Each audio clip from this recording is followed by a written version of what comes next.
My bad. I left the last intro in there from the last time. God, doggy. Shout out to Sard Parks, man. So she ain't gonna be on this one. She was on the last one, which was a good episode. She ain't gonna be on this one.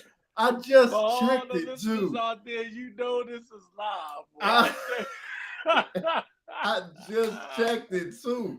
I was like, yo, I got it. Everything's good. And then, yeah. But oh well. What's good, man? What's up with you? What's up, man? Live and direct Sunday, man. I'm excited. Dedication show called The Corner. For all the listeners out there to phone in and talk about whatever the heck y'all want to talk about. So y'all can either chime in on what we talking about or bring up something you want to talk about. But either way, chime in. We want to hear from you. Right. So we'll reiterate this a couple more times. If you want to, go ahead and put in the chat that you want to get in the conversation, however you want to do it. All I need is your Facebook, and I'll send you the link in order to get on this site. Once you do, it'll give you instructions as far as putting your name and then hooking up your mic and everything. So you're good. It probably takes about 3 to 4 seconds, and then you'll be good to ask your questions or join in. And we'll reiterate this again a couple more times. We get some more people in here. But yeah, man, welcome to the show. Good weekend. How was your weekend? Did you do anything yesterday? It was good, man. Actually, if you don't mind, I would like to do a quick disclaimer for the folks that's calling in. Yo, don't be bugging out, man. Like when y'all call in, give us some good topics. Talk about whatever y'all want. But don't be throwing shots at us, man, for real. All right? So y'all just keep it clean. Yeah. Call in with some good stuff. Keep it clean, y'all, all right? Hey, definitely cut you out as soon as you start talking crazy. I got that ability. Let's show you an example. This is how easy it is. So Chief started talking crazy, like, what? Boom, cut him out. All right, and then boom, we'll bring him back in. But that's how easy it is to cut him out. But yeah, just a practice run, so we know how to do it. So really this week, man, it was a whirlwind. We had like 2 going aways here at DM for Wendy and I. And then right now we're prepping to move. We got some movers coming in next week. Dang, I hate PCS moving, man. You got stuff you gotta get rid of or whatnot. I lost so much stuff in PCS moves. It's ridiculous. I've lost so much little nuggets and little trinkets of stuff that I had that I wanted to keep my whole life, and that's been lost. And all of it can't be, bought. It's like pictures and stuff like that, old school pictures, like on actual photo pictures that have been lost and can't get them back. They gone forever. You think because somebody like took them joints, or you just them? I don't know. You know what? In so many moves, so many years, I have no idea what happened. No idea. And I could have mispacked them. Could have, I don't know. Thought they were in a box, threw the whole box away. It could have been my fault. I don't know. But yeah, PCS is always stressful. Yesterday, I know you don't watch finances, but it's all right. So yesterday was the annual Berkshire Hathaway stockholder or shareholder meeting that they do once a year.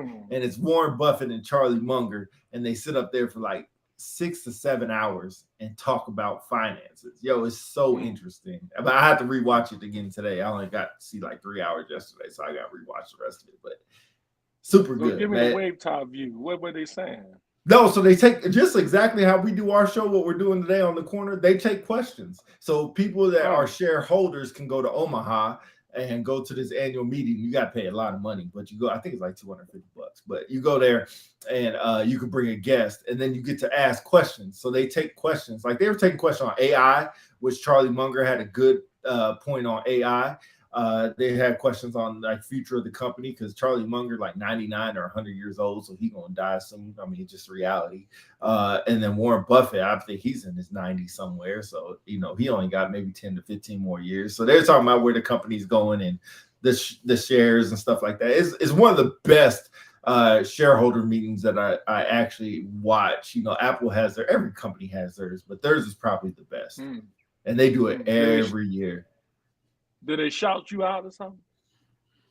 I'm probably one of a million shareholders. So no, they did not shout me out at all. Hey, hold on. Somebody at my front door. Yo, what's the shirt? What's up, shirt? Speaking of finances, start early. Financial freedom in retirement has been a blessing. Really? So you know what? We're gonna do on retirement. So I got a real good buddy. Hopefully he's in here. His name's Mike Pendleton. So we're gonna do a show on retirement. And he's enlightened me into how to set myself up for retirement. I did not know how much stuff is involved. So sure, maybe you could be on there too, and your husband as well. That would be dope to get y'all both on here. Go ahead. One thing I know about the shirt and Fabian, man, they've done a wonderful job setting themselves up. Them dudes is always traveling, man. Always traveling. Always. Every time I look around, they're somewhere every other day, bro. I'm like, my life sucks, man. Like, what can I do to get to where they at? I'm not a traveling person like that. Did, man. We are poster people for retirement. Stuff. I won't say exactly what they're doing, but let's say they're having a good time. I guess that's how you're supposed to do it, man. You work hard to enjoy retirement. So I get it, man. I get it. But yeah, we definitely want to get on a show with everybody and talk about retirement, because I know it's a big deal. And as people are going to get closer, whether they do 20, 30 or 10 or 4 or whatever it is setting yourself up for that next level. And I know there's a lot of intricacies involved with, VA claims and, skill bridge and stuff like that. A lot of terms that a lot of people probably don't know. And once they find out, it might be too late. But yeah, that'd be dope. Yeah, I see you with the Sixers hat, man. Shout out to Joel Embiid, the 2023 MVP. And then he got the snot beat out of him at his dang presenting of his award, which was really dope, actually. Yeah, first of all, fall back. All right. Yeah, Why? so we got beat. You know what I'm saying? I saw the little meme of him holding up a picture of a trophy with an L on it, a gold L with some diamonds on it. Freaking haters out there. But Philly fans stand up. I'm glad to see he got the trophy finally. That dude, Joker, man, I tell you, that dude is a phenomenal player, man. So I can see why it was close. But it would have been nice to get that win. I don't know what the duck happened to James Harden, man. That dude was like, bro, that dude was passing the ball when he had an easy layup. It was weird. I don't know if you watched the game. Nah, I didn't see the whole thing. Hater. I But mean, they let's just started say getting the the break first beat off. game one, Harden had like 40-something points. 45. Yep. And then, 40. Oh, I thought you didn't watch it. I didn't watch the first game. This was game 3 or game 2 or whatever. No, game 3 I didn't see. Yeah, you're a little spicy. But anyway, last game he had like barely 10, 12 something points when that dude was passing the ball all the time. We got to live in snot out. Tatum. Imagine if Philly would have got Jason Tatum instead of Ben Simmons. Man, ain't that crazy? I just, you know what? Chief Woods posted that on his Facebook, man. Shout out Chief Woods. But he posted on his Facebook that they could have had Tatum instead of Ben Simmons. But at the time, who would have known? Tatum was at Duke. He was super young. And Ben Simmons been playing overseas, where overseas ballers get a lot more NBA type experience. But you're right. Who would have known? And I mean, same thing with Sam Bowie was picked over Michael Jordan. I'm not comparing those two, but I'm just saying a great player was picked. It's a good comparison. It's close. It's seriously.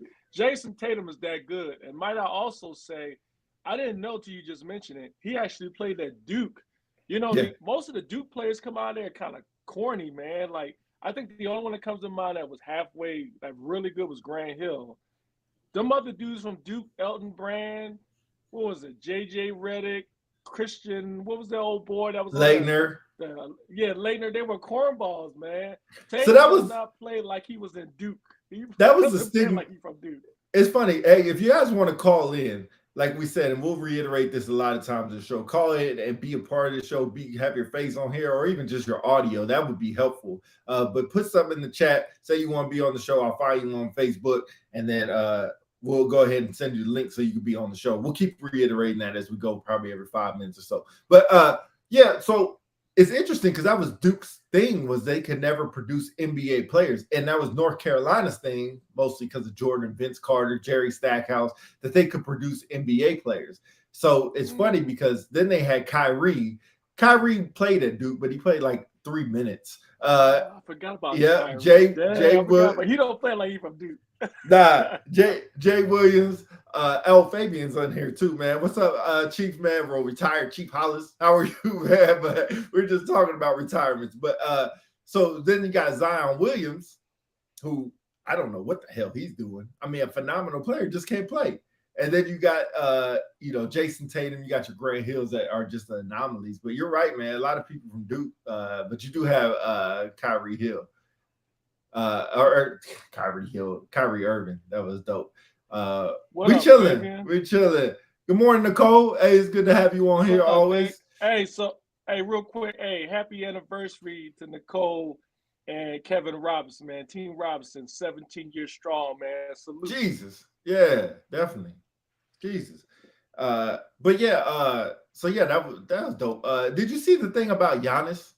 I mean, staying with basketball, the transition. Man. Yeah, I posted that on the UPC page. I thought it was brilliant, man. I think I hold on. Before you go, let's go ahead and take a look at the video, right? And then we'll talk about it. Can we do that? All right, yeah, go ahead. All right, let me go ahead and bring this up.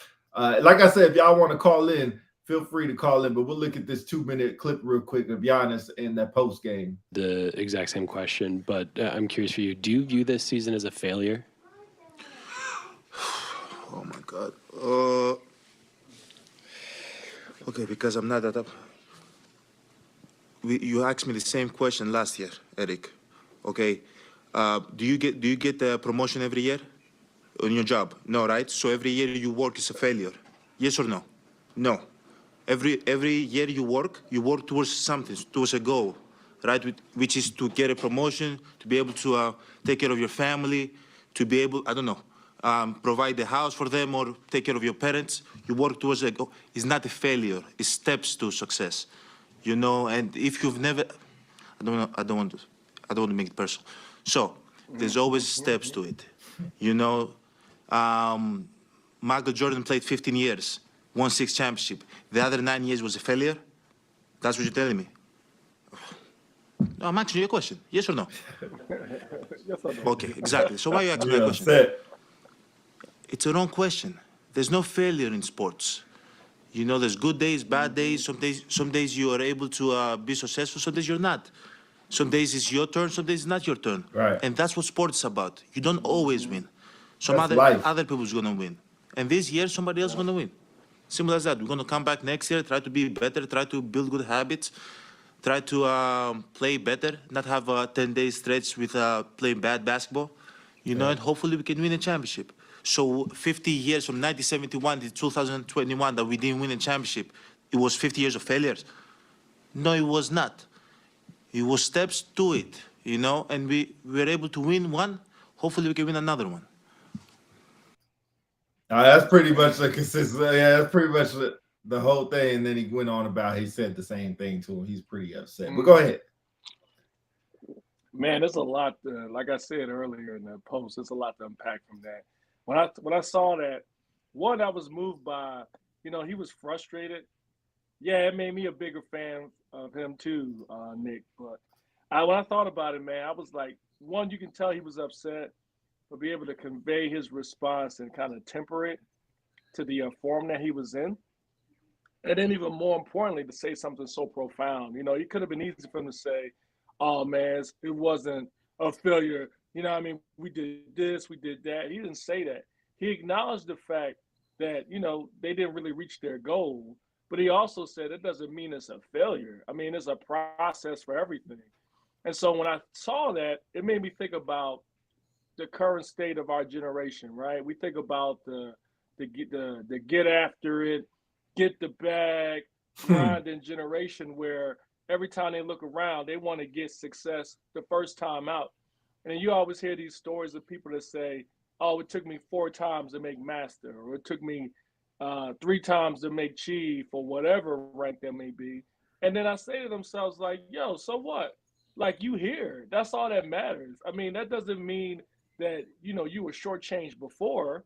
Everybody, when it's your time, it's your time. And I think that's what Giannis was saying, is that it wasn't their time this year. But that everything they did to that point was meaningful. It just wasn't their time that year. And then they're going to get another chance next year.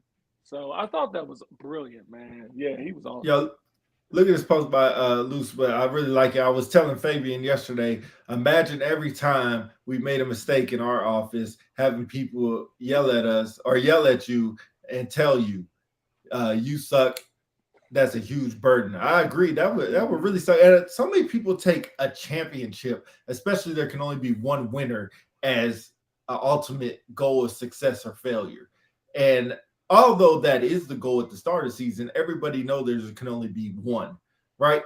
And I think a lot of people have said on there's so much luck involved with being number one. It don't matter what you compete in. If you're competing in mostly a sport, if you're competing in something and trying to be number one, there's so many things that have to happen to go the right way. And for the Milwaukee Bucks, they just saw the the Miami Heat, who just didn't match up well with them. And then Giannis got hurt within like 5 minutes of the first game. And then you had Middleton, which are the 2 best players which were hurt. So it was ironic circumstance that happened. And I think with all that being said, I think Giannis' response was, man, he was about to make it personal. That he caught himself. That was good because he was about to say, like, have you ever been successful? Or it seemed like he was about to say something like that. And he's like, yo, let me cap.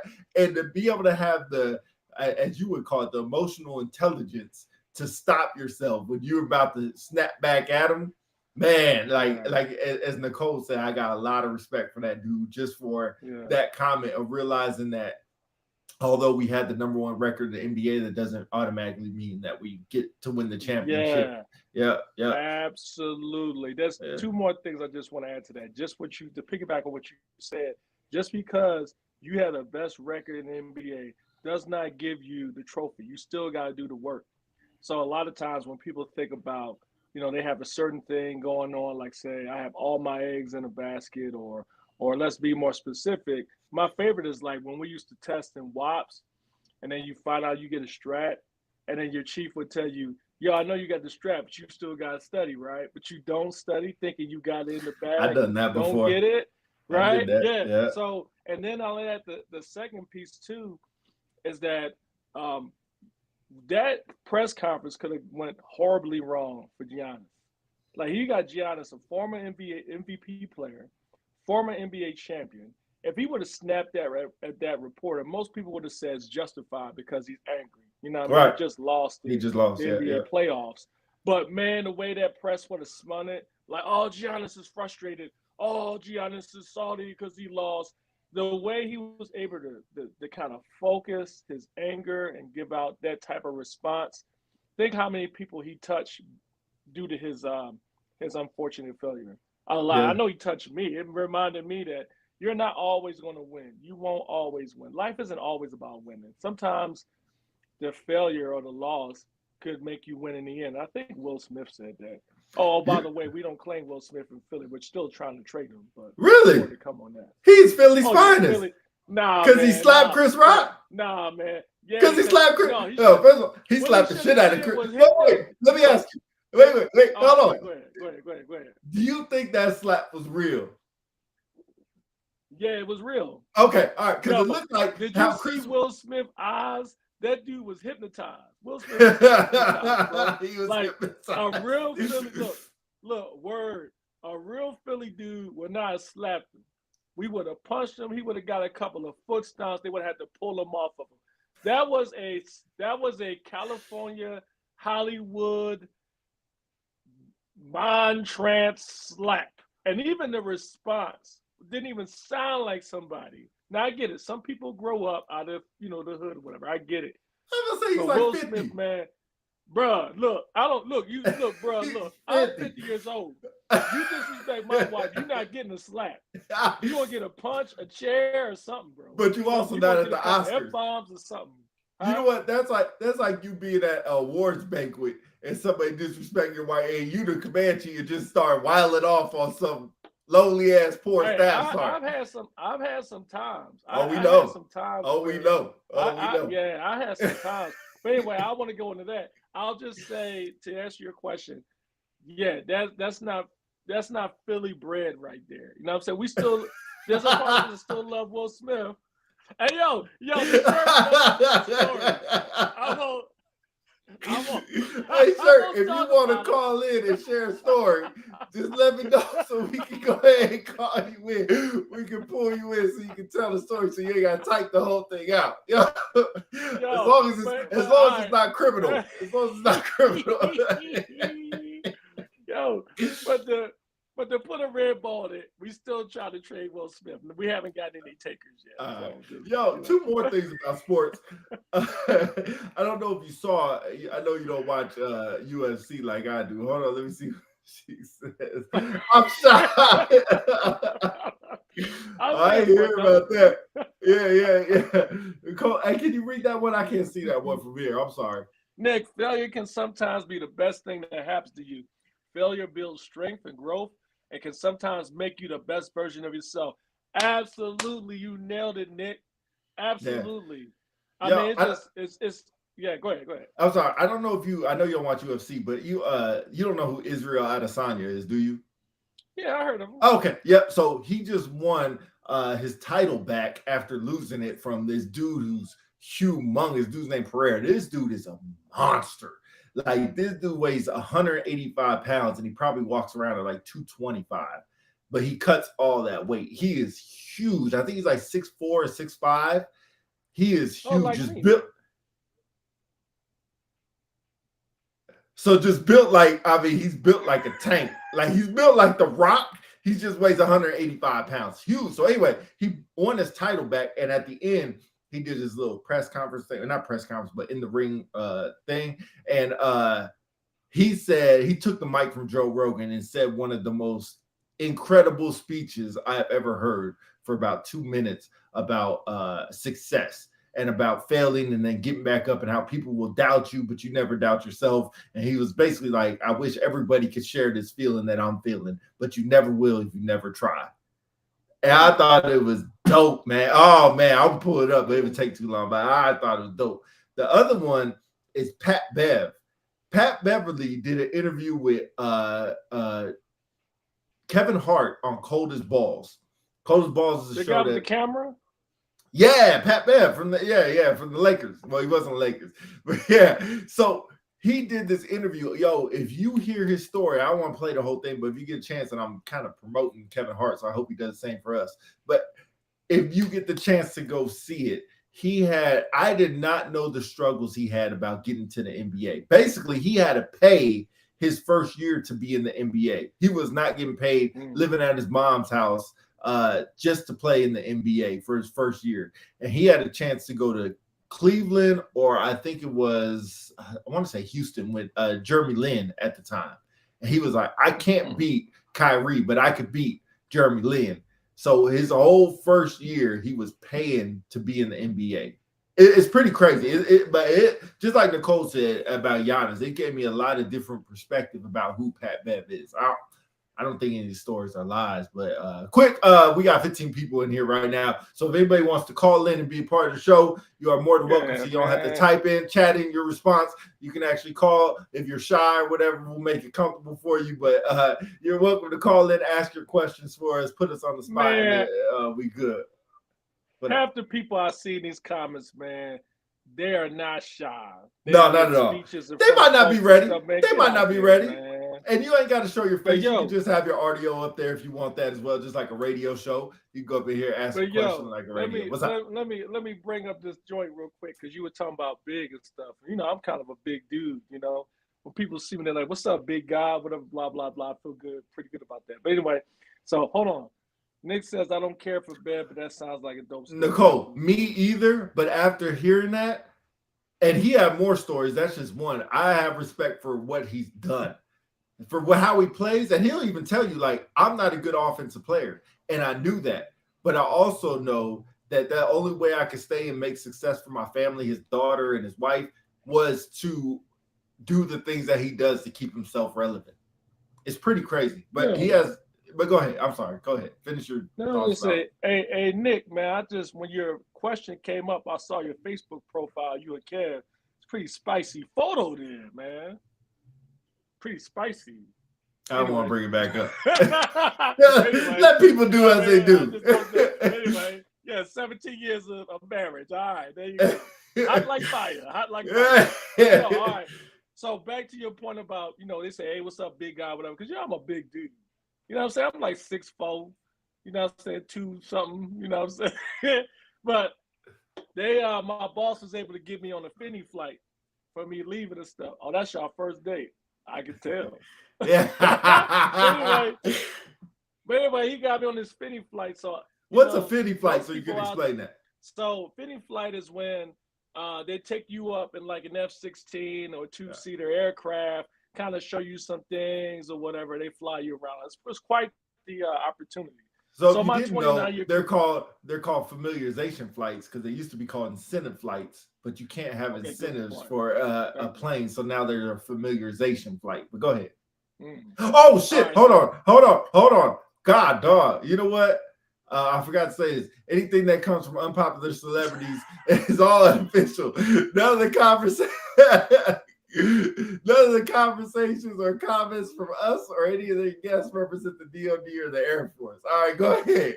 And there's a donation. If you guys want to donate to the show, we really appreciate it so we can keep the lights on a little longer. Man, go ahead. You can tell this is straight live. But anyway, Legal just says we got to put it out sometime during the show. They didn't say in the beginning. All right, go ahead.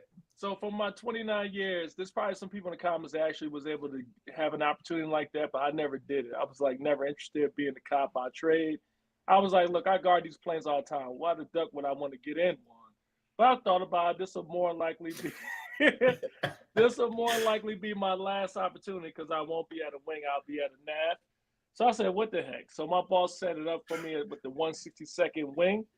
So I thought it was just you getting the plane. I didn't know they go through all these medical checks and stuff. Oh my So Lord. it's funny. I was going out there yesterday, and my wife told me not to drink this Celsius drink. And for Celsius, feel free to sponsor me. I drink you every day. But anyway, so she thought I shouldn't drink it, because of blood pressure. So I didn't really drink it. I get out there to the 162nd. Shout out to the 162nd for hooking me up for the medical stuff. Yep. And they took my blood pressure. They said, "Man, your blood pressure is strong." Strong or high? Anyway, no, it's good. They said it's good. Right? Bow, bow. But anyway, but here's the problem. Only old people get happy that their blood pressure is good, but only old people are happy that their blood pressure ain't high. Go ahead. You lucky I ain't in front of you. I throw some water on you. But anyway, as I was saying, they did my height and weight. So they got me at 74.5 inches, right? So they said I barely made made it to fit in the cockpit. Yeah. Then they did, I guess, the knee measurement. Yeah, that's it. You had to stand against the wall, right? Yeah, yeah. So they measured it, and they said, "Yo, this isn't waivable. You're not gonna fit, man." Because they said if you eject, you're gonna take off your kneecaps. Got right? it all right. So they said, "Let's do it again." So I had to really push my back against the wall. Yeah. It's like, you barely made it. They said you're barely, so I'm good to go. But he was telling me hey, you're gonna have to clear your ears. You're gonna have to worry about this. And I was like, bro, this might be a bad idea. I'm gonna tell this pilot, look, I don't want the smoke. Just take off, fly around 10 minutes, and just land. I don't need all the G's and so look, let all me that tell other you stuff. I don't need that. Let me tell you. So I did the Finney flight as well. Which was awesome, probably with Chief Roman. So shout out Chief Roman, who kind of hooked us up for both of us. I won a big award, and that was kind of my familiarization flight award for winning that. So he got to do it with me because he's my supervisor. So we went up there and we did the whole thing. And did you do the breathing stuff? No, he showed me. He said, "Yo, he said you gotta clench your butt cheeks and yeah." Yo, you gotta clench your legs, not your butt cheeks, your freaking legs, That's your hamstrings, bro, your hamstrings. He said it was he said you gotta clench it like you clench your butt cheeks, like you gotta poop, like you try not to poop. And I would do the breathing, but you would make fun of me. So it's that do it, so I know. No. Yeah, that's exactly it. That's it. yeah. But that is the most important thing that you're going to know about that flight, because let me tell you, takeoff isn't bad, supersonic is not bad, going supersonic is not bad, but hitting G's and turning, first of all, that G suit, if you know what the G suit is, that's gonna lock you up from your belly button down, and it's gonna lock you, it's gonna feel like 1,000 people are squeezing you, like you're getting the biggest hug around your legs ever. I'll pass. Yeah. Hey, I thought so too. So the breathing is important. And remembering to breathe, it's easy to do it while you're sitting here in a chair. But while you're turning and jocking and moving and doing all this stuff and trying to remember to breathe, it's almost impossible. But so anyway, it's interesting. So I got in this plane, right? And I met with the pilot, who's super cool, man. She's super, super cool. So I met with her and she's telling me what's her name? It's Tara Cummings or something like that. Colonel Cummings, I want to say. Super dope female. One of the only female F-16 pilots that are still around and been doing it that long. So she was officers all do first name things. So I was like, "Hey, I'm sorry, Peterson." She's like, "Yeah, what's your first name?" So I was like, I'm Dominic or whatever. So she was like, "Look, Dominic," and she's looking at me right in my face, and she says, "You are on a familiarization flight. I don't care how much you scream. I don't care how much you throw up. We have a mission to do," and they're doing dogfighting, right? Practicing dogfighting. So they were like, "We have this mission to do, and you are just to sit there and ride. I'll let you fly the plane when we're in the breaks of dogfighting, but while we're in dogfighting, you are just riding. So I don't care how much you scream, how much you complain, how much you throw up, or if you pass out, you are just riding along." So I said, "Oh shit! Like this just got real." Whoa. Yeah, it just got real. Whoa. So I said, I hope "Nope." I don't get hurt. Yeah, see, no. So I was like, no big deal. I was like, I'll deal with it. So as we took off, right, we and the first thing is getting in the cockpit. Like, first of all, the seat is mad comfortable, and you're at a 30-degree sit back. So you're sitting back. You're not sitting up like this. You're kind of sitting back and relaxed in a good position. But when that cockpit door falls, first of all, I put that oxygen on 1,000. I put that thing. They were like, you don't need oxygen. Go ahead. Hey, they say you can remove your face mask, so Yeah. Mike and Ike sit there and stuff. Okay, first of all, you can, but you're not going to want to. You're not going to want to. So I put that mask on, I kept it on, and I kept the oxygen at 1,000 or 100 the whole time. They're like, oh, you don't need that. But I wanted to make sure I didn't pass out. So I wanted to get as much oxygen as possible. I wasn't playing with them, especially after she told me that. So as that canopy falls, yo, it gets real. And you realize like how much small you are in a big ass aircraft. Like you are super small in the little. Well, you're a small guy anyway. In the front part of this, what? I say you're a small fella anyway. Always with the mic. Always with the Mike and Knights. Oh, somebody knows Hey, you well. hey, the key to life. That's my old exec man, Corey. Man. Yeah, somebody knows you well. But so I'm trying to make this quick because I don't want to make the story all about me. But so as we take off, like we got to do the checks, and I'm like, yo, this is dope, right? So we got to do the check. So as we do the checks and we're about to take off, she's like, all right, we're about to take off. She's like, it's going to feel just like a plane. First of all, it doesn't feel like a plane. All right. It doesn't feel like a regular plane, like a Southwest or something like that. So you take off and you just shoot straight up and you feel it. You're just like, oh, but after that, you're just along for the ride. But she let me fly and everything. That was real cool. You see all the little stuff on the radar and you're just kind of looking around and stuff. But then once they start the dogfighting and you start pulling G's, anything over 7 is intense. We got up to 9. Yo, let me just tell you, I threw up 8 times. My little pill pad or pill popper pad or whatever it's called, they told you about that? The thing that you throw up or pee in and it turns it all solid? They told me to bring a big Ziploc bag. No, they should give you I guess I can't remember what it's called. It's pill pad or pee pad or something like that. They'll give you that, and you first of all open it before you get on the plane. Because what I was trying to do is open it when I started feeling like I had throw up, and I just tore the thing way open, salt and everything went everywhere. So anyway, they give you 2 of them. I filled my thing all the way up, but it wasn't bad throw up. It was like, shoot, I need to get this out. I threw up, and so like they say, eat a breakfast. Like, I'm sure you're flying in the morning. Like, don't eat a heavy breakfast at all. If you could go without eating, especially not drinking, drink water and Gatorade, but don't take a lot because I'm telling you, like, Chief Roman didn't throw up at all. I threw up 8 freaking times, but it wasn't bad. It's like once I threw up, it's like, get it all out. And then it's like, okay, I feel better now. And then 5 minutes later, we started pulling G's again. It's like, But I think most of it's because that G suit just locks you so tight. It like pulls on the bottom part of your ribs. It pulls your stomach off. You're going to probably feel like you lost about 3 inches on your waist when you get done because it just pulls everything in so tight. She loves cheese. Cheese for breakfast. Hell no. Yo, you know I don't like no cheese, bro. They'll be mad at you. Your digestive system is not good for cheese. But first, I want to take a second to applaud you. You know why? Because, you know, we talk about transparency. We talk about authenticity. For you to get on here live and tell people you threw up not once, but twice. 8 times. Flight, hey, bravo. 8 times. 8 times. And first of all, there's no such thing as good throw up. It's all bad because they all stink. It was true. It did stink. And my bag was getting full. And the other bag was in my little bag. You know what they give you, your little flight bag that the pilots be walking around with, so you seem like you cool, taking little pictures with your helmet and stuff. It seems like you so it looks cool, walk out there with your little briefcase and stuff. But man, my other bag was in the briefcase. And she was like, oh, you shouldn't need it or whatever. Man, I filled that bag all the way. I asked her for hers.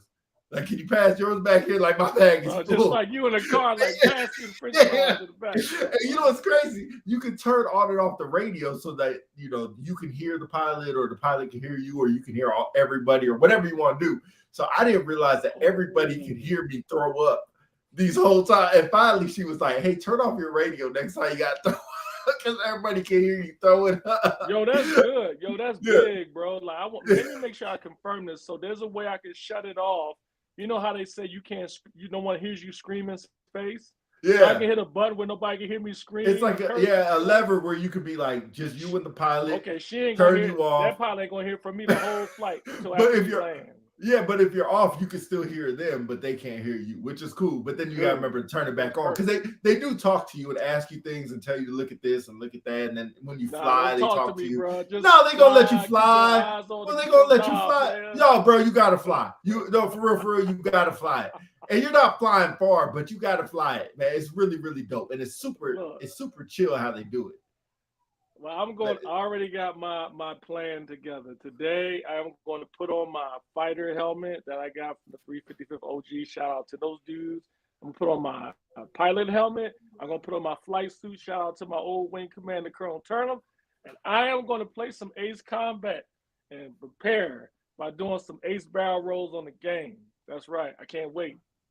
Oh, they do the inverted thing where they fly inverted. They do barrel rolls. The barrel rolls ain't bad. The inverted thing, that will take you out a little bit. But I don't need to do no barrel rolls. No, they cool. Real quick. All right, we're done with that. Have fun. So, have fun. All right, so have fun. Hey, I need hey, seriously though. Yo, let me make sure. So the other thing I'm gonna do is Monday, I'm gonna jump out of a plane. Now, Miss Wendy don't know this, for everybody listening. Yo, snitches get stitches. All right, I'm jumping out of a plane on Monday with the rescue squadron. They gonna be in her, tell her, man. They gonna be in her Facebook Messenger right now. Like, bro, I don't need anybody to know, especially Wendy. All right, yo, so don't you weigh too much for that? Man, it's a parachute go hold. What are you talking about, man? I lost 10 pounds, man. Okay. I wouldn't be able to take this Finney flight if I ain't lose no weight. Oh yeah, because that ejection. Yeah, they talk about that ejection. Right. Yeah, that ejection was real. Hey, man. Yeah. I ain't gonna put me out Front Street like that, man. You gonna turn this show into a dedication show into a roast show. I'm just saying. I just want to make sure you're good. Anyway, until I was rudely I would never betray you, but are you sure I had the same concerns as Dominic? No, Pete's a hater. What? Man. That's all right. He's a hater. I'm just making sure the parachute. You better not say nothing. Yo, I'm not gonna say anything. I ain't gonna say anything. All right. Anyway, let's just change the topic because I don't want nothing to slip out. So just let everybody know, hey, pray for your boy. Pray for your boy. Like, really pray for your boy. Nobody goes to something and then saying like, I can volunteer not to do this, but I'm going to do it. But I need y'all prayer to make it through it. That don't sound like a smart move to do. If I got to do all these things just to make it through it. Now, if it's something you have to do, like I got to deploy or something like that, okay, I get it. But you don't have to do this. Bro, you're going to make me power up right now, man. Why you coming at me like this, man? I don't know what power means. I mean, powering up.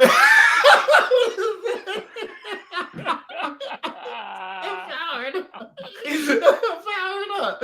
All right, man.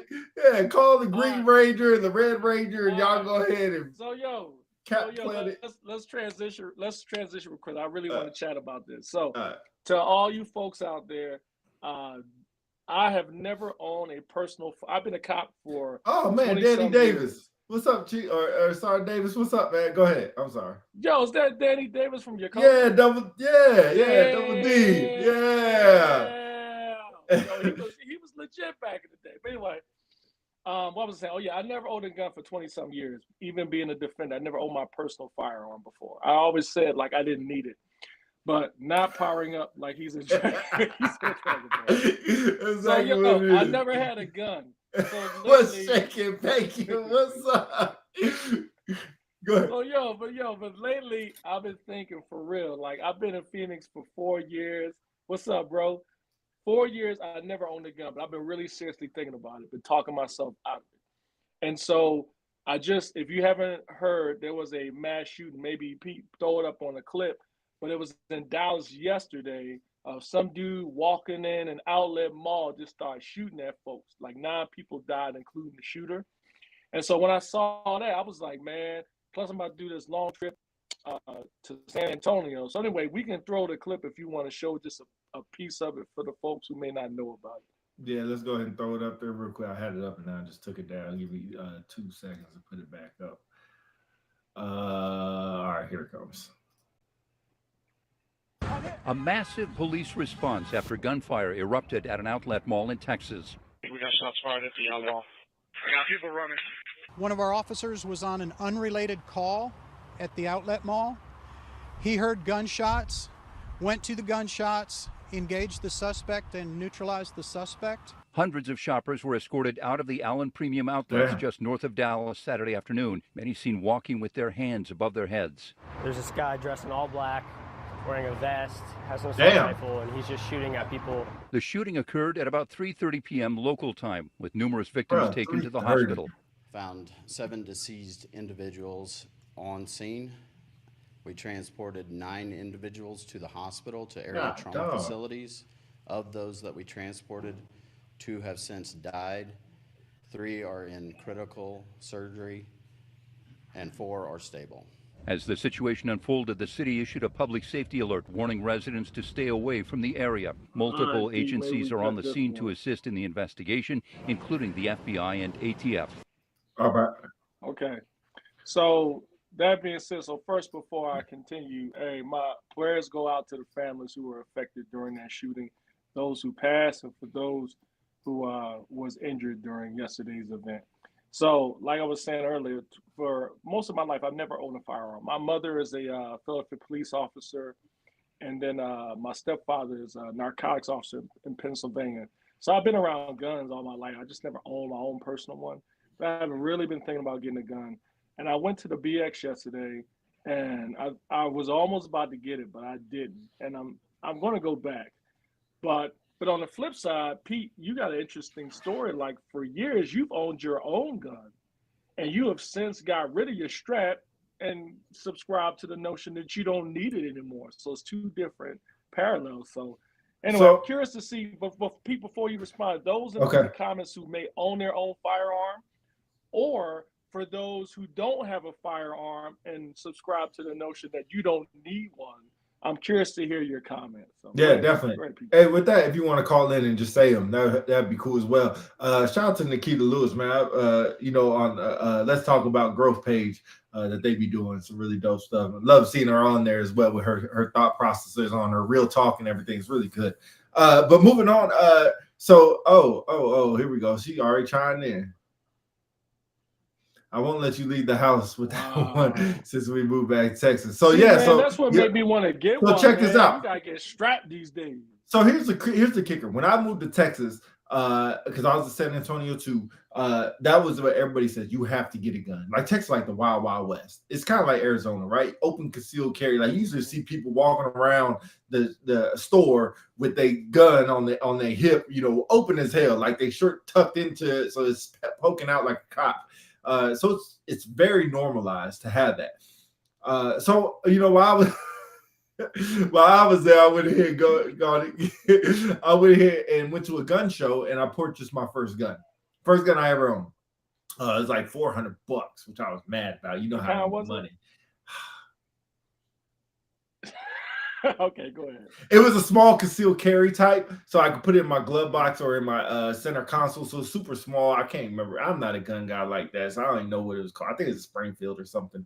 But anyway, it was a 9mm because I just know 9mm. So anyway, so I had this gun, bought the ammo and everything, bought a crap ton of ammo. So for probably the first year, it was in my car all the time. Took it everywhere on base. I think there's statute of limitations on it now, so hopefully I can't get in trouble. But took it on base, like it would just stayed in my car, right? The only thing I was worried about was somebody was going to steal it. So it made me remember to lock my doors of my car because I damn sure didn't want anybody to steal it. So in Texas you can stay strapped up. Like in California, you got to keep the ammo separated from the gun. Not in Texas. You put it all together, however you want to do it, right? It's NWDA. I had to do so for the first year I had it all the time. There she is. What's up, Chief? Hey, what's up? Hopefully you drive is safe. But yes. So I I had this gun for the first year. I never, ever, ever had a notion to keep it on me or pull it out and use it on somebody. I had this gun for 7 years, never have used it. Didn't fire it I think I fired at the range once when I first got it. Never used it, stopped carrying around, then just sat in my house. And I'm like, what am I doing with this thing? Like, I always figured, like, if my time to go, my time to go. Now, everybody says it's for protection. I get it, right? It's like preparing for the 1%. This is kind of what you're doing. You're almost saying, I need to be prepared. But if we're always prepared for every 1% scenario, man, you're going to have all kinds of stuff, right? You're going to walk around in a dang bulletproof bubble or something to make sure nothing happens to you because you're worried about the 1%. And I think that's what owning a gun is. You're just worried about the 1%. And my thing is, if it happens, it happens. Like, before you walk across the street, right, you look both ways. But in order to alleviate that, I use the crosswalk. I hit the little button on the little light thing. And then I make sure the lights is red and everybody sees it. Wait a couple minutes, then I walk across the street. That's my precautionary things. So in order not to use a gun, I just try not to be places that a gun would have to be used. Now, like this situation was in outlet.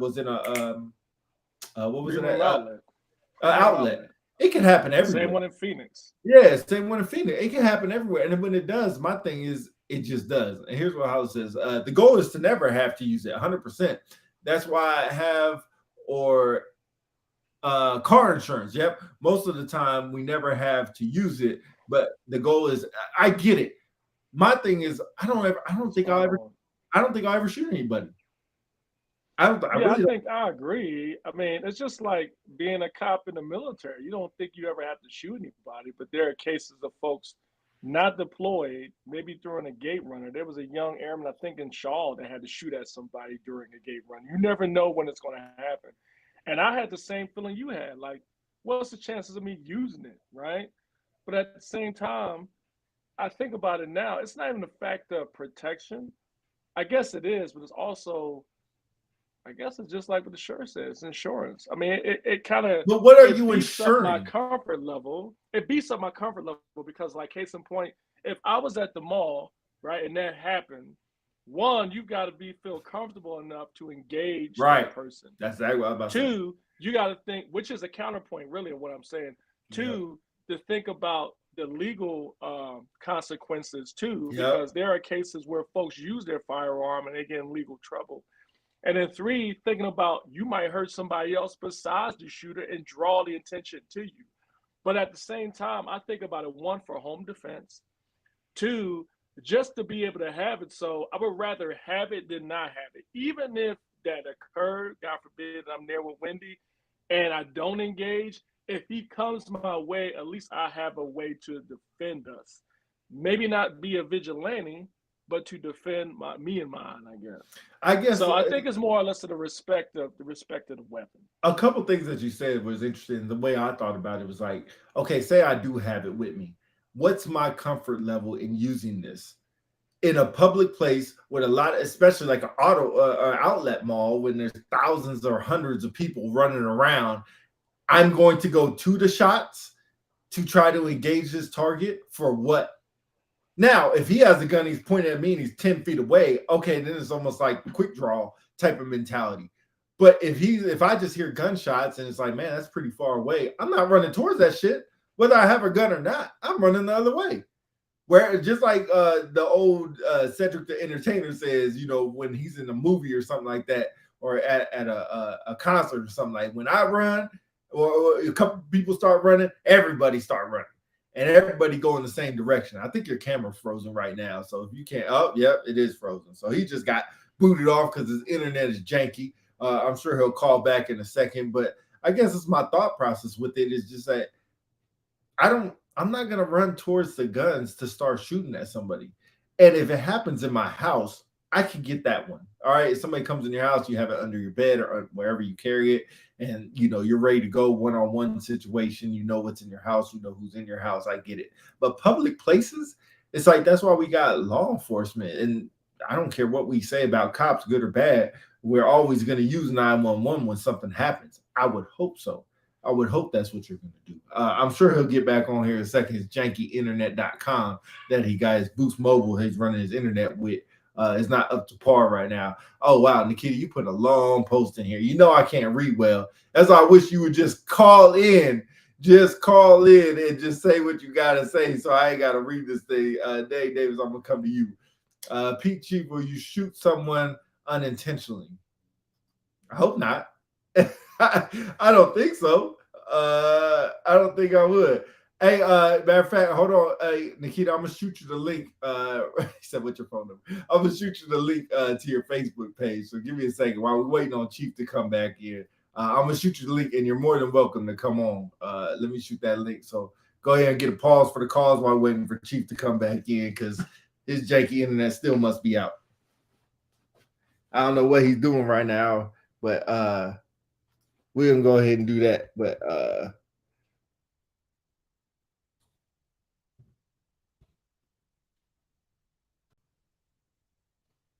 why can't I find you up in here?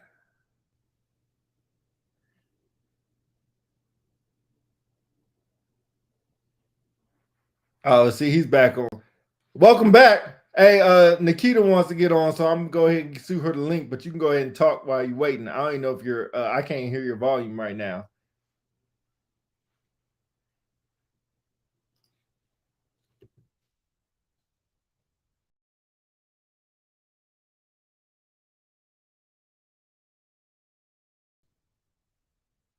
I can't hear you. If you're talking, I can't hear you.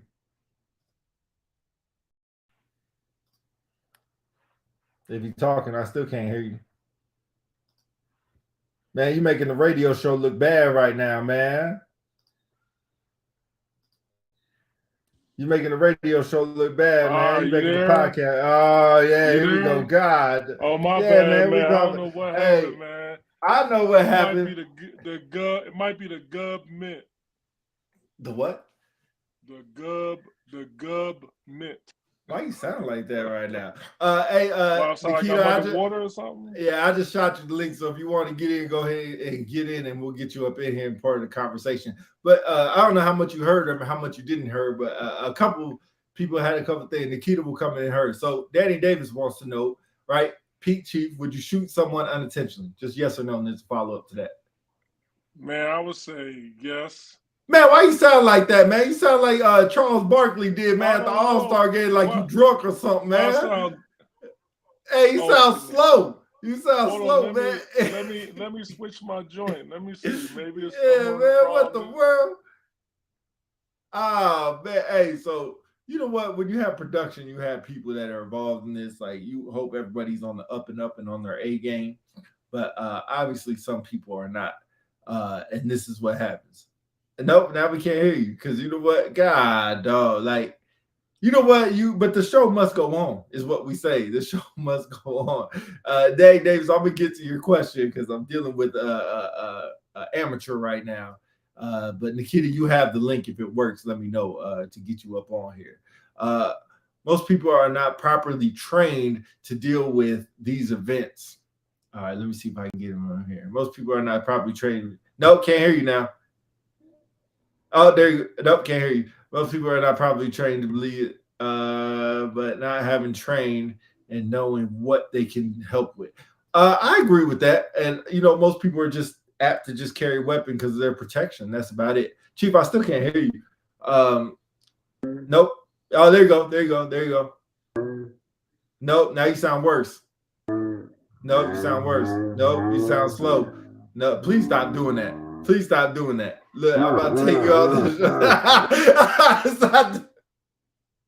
show. Golly, man, you making the whole show look bad right now. Luz, please give him a call and talk to him about proper etiquette with a podcast. Like, this is the problem right now.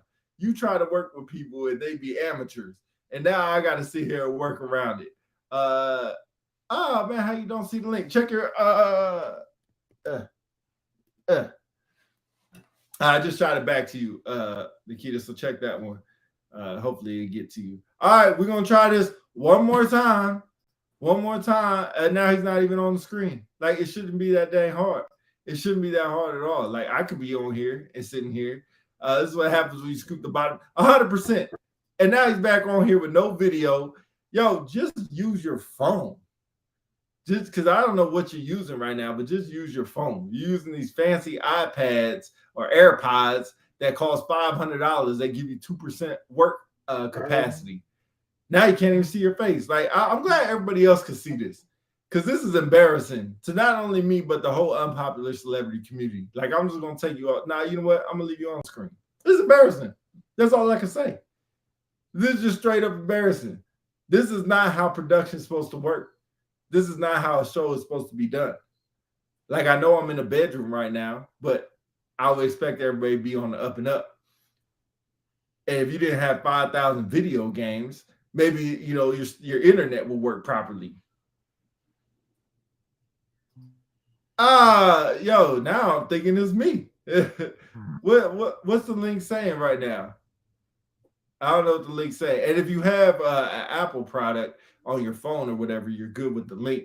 But if not, no, I'm not cutting that boy no break. Nope. He's been on the show way too many times to not know what's going on. Nikita, you get a small break. But if you're on a Apple product like a MacBook or something, you gotta use Chrome. But if you just get on your phone, it should work from your phone just fine. It should work from your phone just fine. If not, let me know. But yeah, he ain't getting no break. This is embarrassing.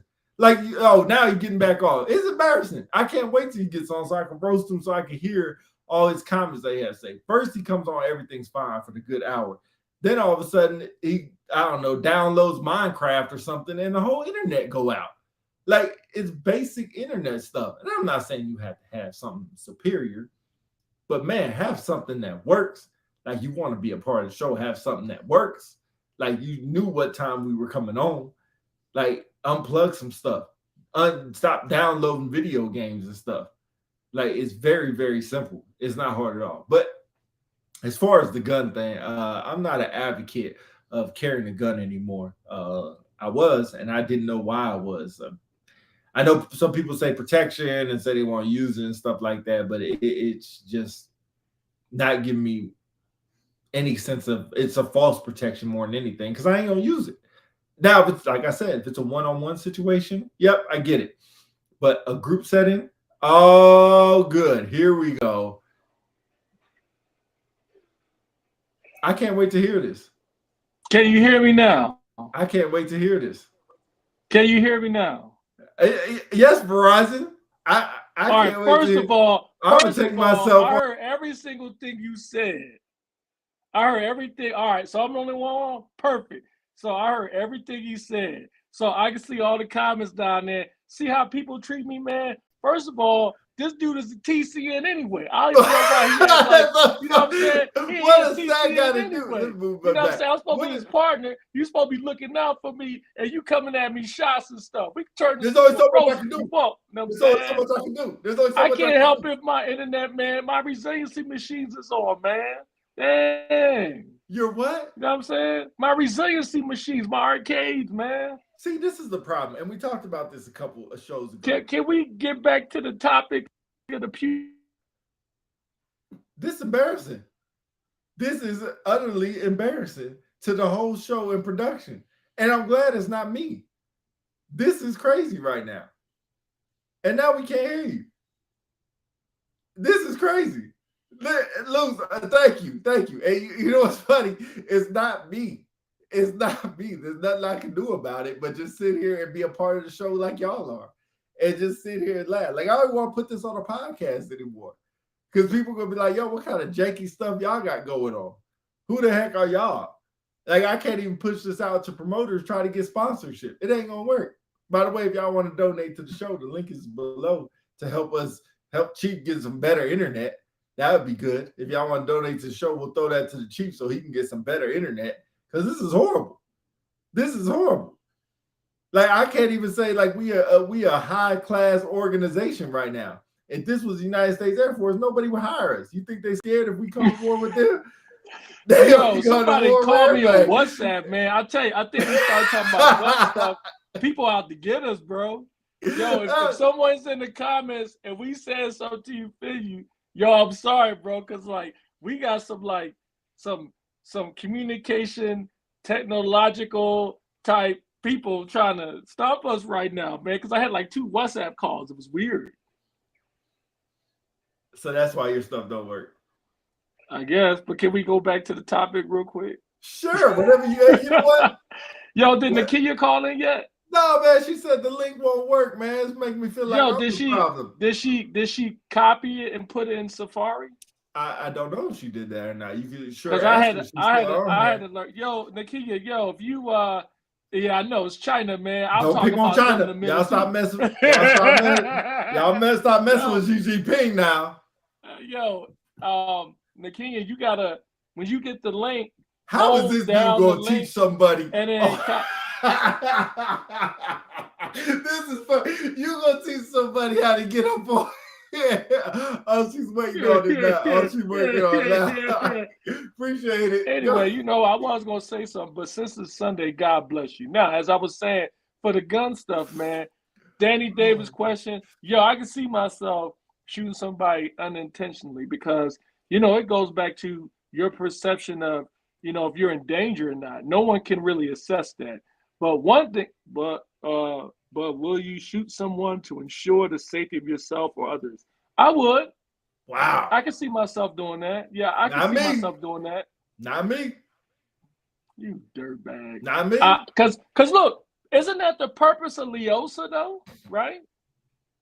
I mean, Leosa gives you the ability as a former military policeman to carry a firearm anywhere in 50 states, 51 states, somebody correct me if I'm wrong, concealed, for the idea that you are a trained police officer, peace officer, however you want to call it, and if you get in a situation like that, you can intervene. I think that's what the purpose of Leosa is. They put this comment up. Shout out to Lozano, man, one of my favorite troops out there. But some days go ahead. Go ahead. Some days you might feel like the Hulk, and some days you might need a little more protection. And there's nothing wrong with that. You get to choose. Oh, word up. I believe that, man. Because, like, it don't matter how much you can press, how fast you can run, you can always get that equalizer with that gun. But I will admit, too, having a gun, especially for people who carry it open, and I'm curious if there's anybody in the comments that own a firearm, do you carry your weapon open? That's a great question. Or do you keep it concealed? Because I will tell you, I agree with this guy online. I can't remember his name. I'll probably throw his channel in the link later. But he said carrying your weapon open makes you more of a target because, one, to the gentleman's point, if you're a skinny dude or, you know, frail person and you carrying around a weapon open, if I'm a bad guy and I'm bigger than you, if I can just get close enough to you in the conversation, I can take your firearm. Now the tables have turned.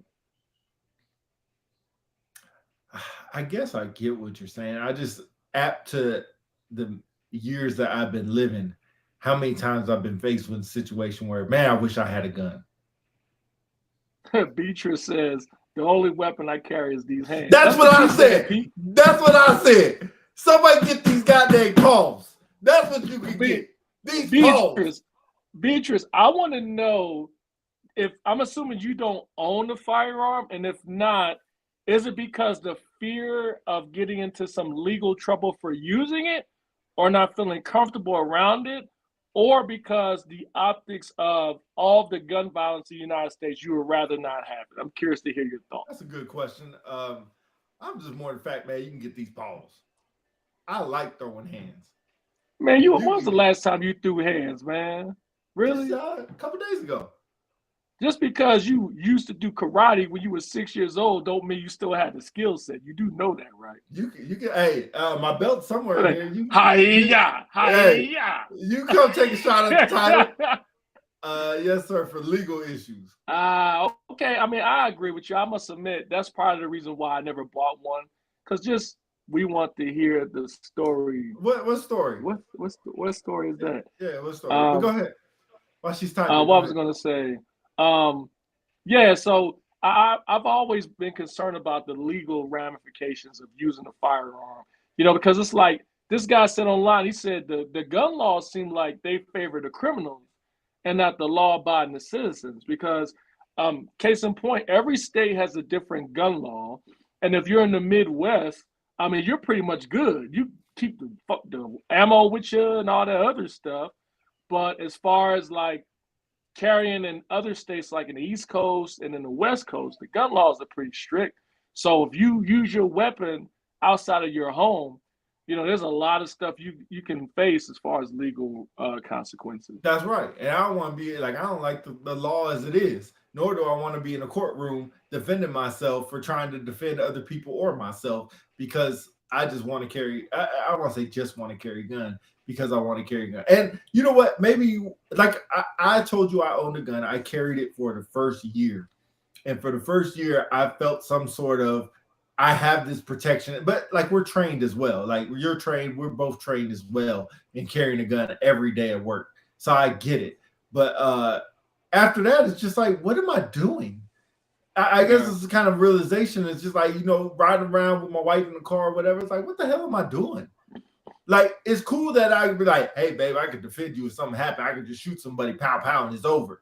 But I also got these paws. Like, ain't nobody gonna mess with us for real. And if they do, they just beat me down. They beat me down, whatever. And we live to fight another day. It is what it is. But I'm not gonna escalate a situation that doesn't need to be escalated. That's number one. Number two is Jeff Maston. What's up, big dog? How are you, man? I see you up in here. But I'm not gonna escalate a situation that doesn't need to be escalated by carrying a gun around. I also am not going to sit there while somebody's shooting, going to run in that direction. I've been who is Beatrice? Yo, she is straight G. Yeah, she is in the courtroom defending using my ass. Imagine the girl. Girl, what are you up to? That's right. We both been there. That's right. We both been there. Hey, I understand. Straight G, boy. Hey. But so I don't want to be dealing with that stuff. And like I said, he said, "What's up, my friend? What's up, big dog?" Yo, speaking of big dog, go ahead. I'm sorry. Go ahead. That's one of my old. No. She's not joking. No, you ain't joking. You ain't gotta do that now. Somebody must have said, put it in that you were joking. It must not be complete yet. If it's an ongoing investigation, we'll keep it closed. But if anybody in the comments, when you see Beatrice, she's not that person. Yo, you might want to be careful dealing with her because she's about this life. So be careful. Be careful. Beatrice, where you from? I think you're from Cali. No, I'm lying. I'm not sure where she's from, but she might be from Cali. She ain't from Philly. But you used to tell me the story. Remember you was telling me about Ashley Knuckles? Ashley Knuckles, son. Ashley Knuckles, son.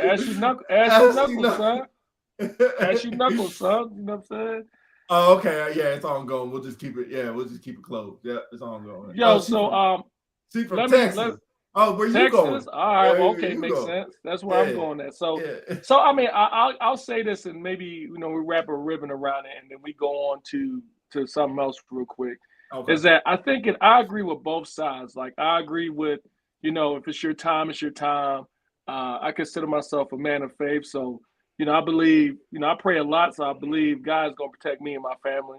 And I also don't want to put myself in a position to deal with some legal issues, but I would like to think that I'm mature enough and cautious enough not to use a firearm for any type of reason. I'm not going to just walk past somebody and look at me sideways and I'm just going to raise my shirt up. And as far as like being ready to use a firearm, I'm ready, man. Not only being a military policeman, I watch The Wire a lot. So I know how to use my gun. You know what I'm saying? Bodie, that dude Bodie got hands on that gun. You know what I'm saying? So I've been watching The Wire. I watched New Jack City 5 times, so I know how to use a gun. You know what I'm saying? New Jack City, son, the Carter. Wow. Okay. That conversation turned. All right. Went from protecting ourselves, legal police officer and I watched The Wire. What? Bodie, son. What? Bodie and Omar, son. Oh, rest in peace. Yeah. What? All right. Anyway, hey, well, let's pull up. I'm sorry, I was gonna say pull up that clip about Woo Man. So if you're gonna look for the clip, I'll say real quick, all you defenders out there, and for those who are retired, I'm curious to hear your thoughts because I feel like a raving old man about this young airman. This guy's in the military. He's a defender by trade. and he makes videos on Instagram, YouTube, and Facebook doing parodies of security forces and military life. And I will tell you, as a defender by trade, I'm kind of a little offended. Don't get me wrong, they're funny, but like all you folks who are retired and those who are in, I'm curious to hear your thoughts. Do you approve of this young man making these videos in uniform with a U.S. flag on and a patch that says Air Force, and even more importantly, wearing a beret? I'm curious to hear your thoughts. So feel free to chime in. What's his name in here? I gotta look it up.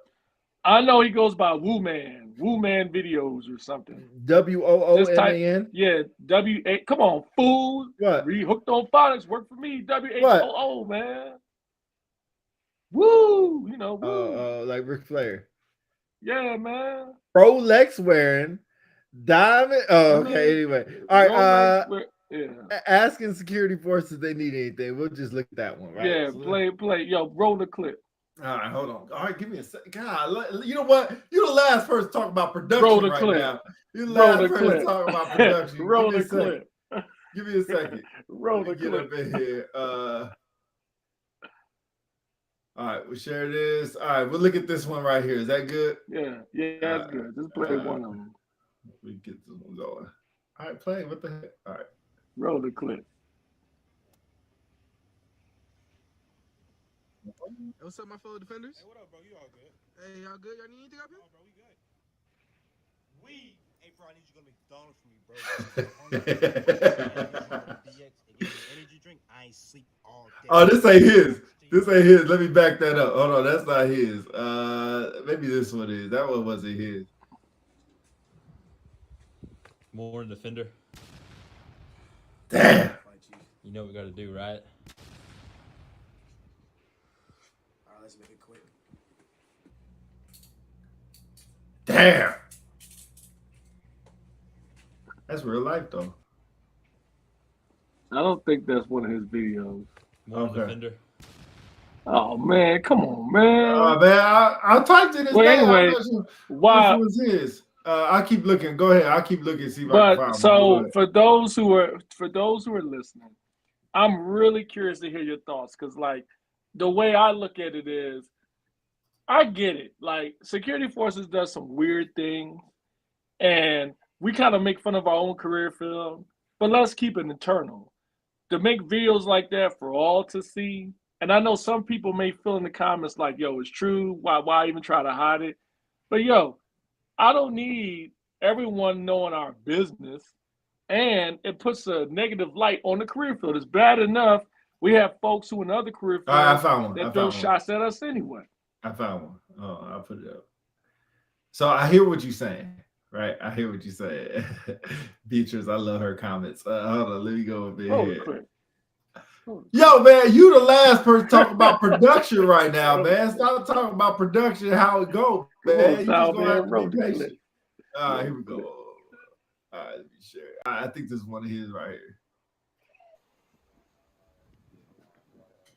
How you doing, sir? Hey, good. How about you? I'm good. Can I see your cat? Yeah. You know how to get to the commissary? What you gonna do? You gonna make a left? You make another left. When you get to right there, what you gonna do? You gonna hit a about face. Like that, but you gonna do it with your vehicle. That's to the commissary. You don't need to be coming on base, sir. I just gotta get some groceries. I'm not trying to. How long you been here? 2 years. 2 years? Yeah. You been here for 2 years and you on drugs? He on drugs, huh? No, you under there? Yeah. No. I just got from the gym. Go ahead, turn your car off. Turn your car off, sir. Hey, flash on. He gonna pick up his cell phone. He ain't even armed up. He ain't got no gun on. All right, go ahead. He's just making up shit now. Go ahead. Man, I ain't gonna lie. It was a little funny. It was funny. But I guess if it was internal, right? Internal to the career field, I get it. But it's like, it's like your house, man. Like, your brother don't wash up or whatever. Your sister may, every once in a while forget to brush your teeth, whatever. You ain't gonna make fun. You might make fun of them in the house, but you're not gonna make fun of them out in the street. Your family stuff, you keep internal. So I see this as the same way with these videos. Yeah, I know we do crazy stuff as a defender, But why we got to put it out there with these videos? Not only that, in uniform and with the Air Force patch, man. And I guess it makes it worse for me because he's in the military and he's a defender. Why you got to wear the beret, man? Oh, my goodness. Great. Speaking of all that. And he's a defender. Why you got to wear the beret, man? Well, you got your volume up too loud. You got your volume on the thing too loud. But we can hear you just fine. Welcome to the show. What up? Hey, my bad. I was having some technical difficulties. Yo, look how she just got onto the show. Everything works out fine and ready to go. Take notes.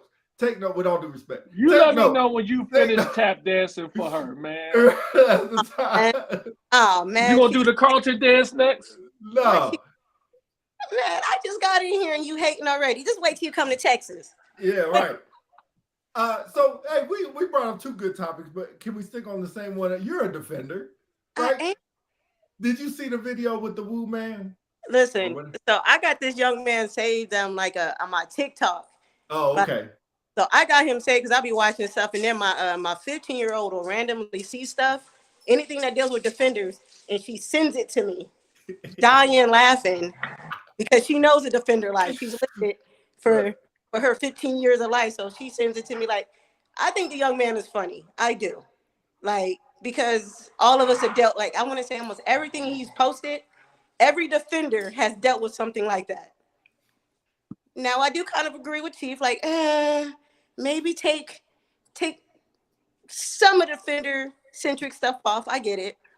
But I think the opposite hand of that is, hey, man, with all the stuff that we go through as defenders from A1C and up, sometimes it's good to see somebody kind of pick fun of what we're doing, so people understand, like, yeah, we our job is serious, but we have some off the wall moments, like when people tell us to stay dry knowing it's like about to typhoon outside. Right. So, I don't fully see a problem because he's picking fun and it's an internal thing, but he's not making anything look negative. He's not putting a negative light on being a defender, in my opinion.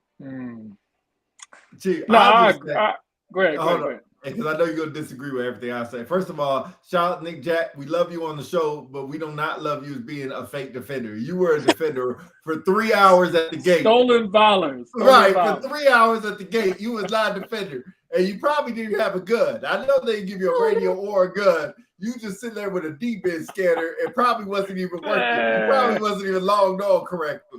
And just sitting there scanning and stuff. But you still my dog. I still love you. But so his videos, to me, I think what makes them so funny is they're true and they happen to everybody. If they were just some videos of he was doing Russian rolls, like I'm up, you see me, I'm down, and tripping and falling and doing all that stuff don't happen all the time, right? That's talking about how we use our stuff effectively. If we throwing up car crashes and stuff like that, or how we interact as far as like when somebody's in trouble or we have to read somebody their rights and we mess it up.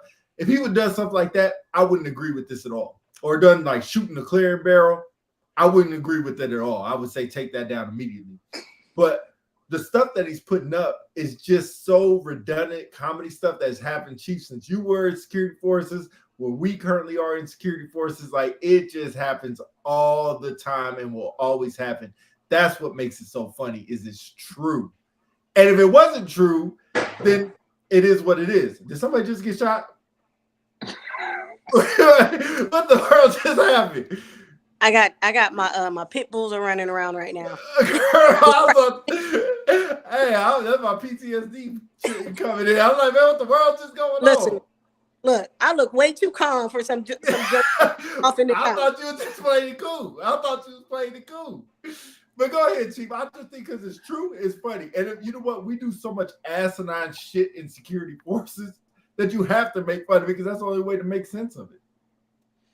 No, I agree. I mean, in hindsight, I don't feel as strongly as I did before as far as against the video. I do agree a lot of it is true. 99% of it is true. I guess my problem is, you know, when I go to FTAC and I talk to young airmen and someone is in the class as a defender, and then people say, oh, you SecFo, or, you know, they'll just throw out comments that, you know, back in the day would not happen. You know what I mean? I personally think it doesn't bring anything positive to the career field. I think it makes it worse as far as people's perception of our career field. It's true. A lot of it's true. Don't get me wrong.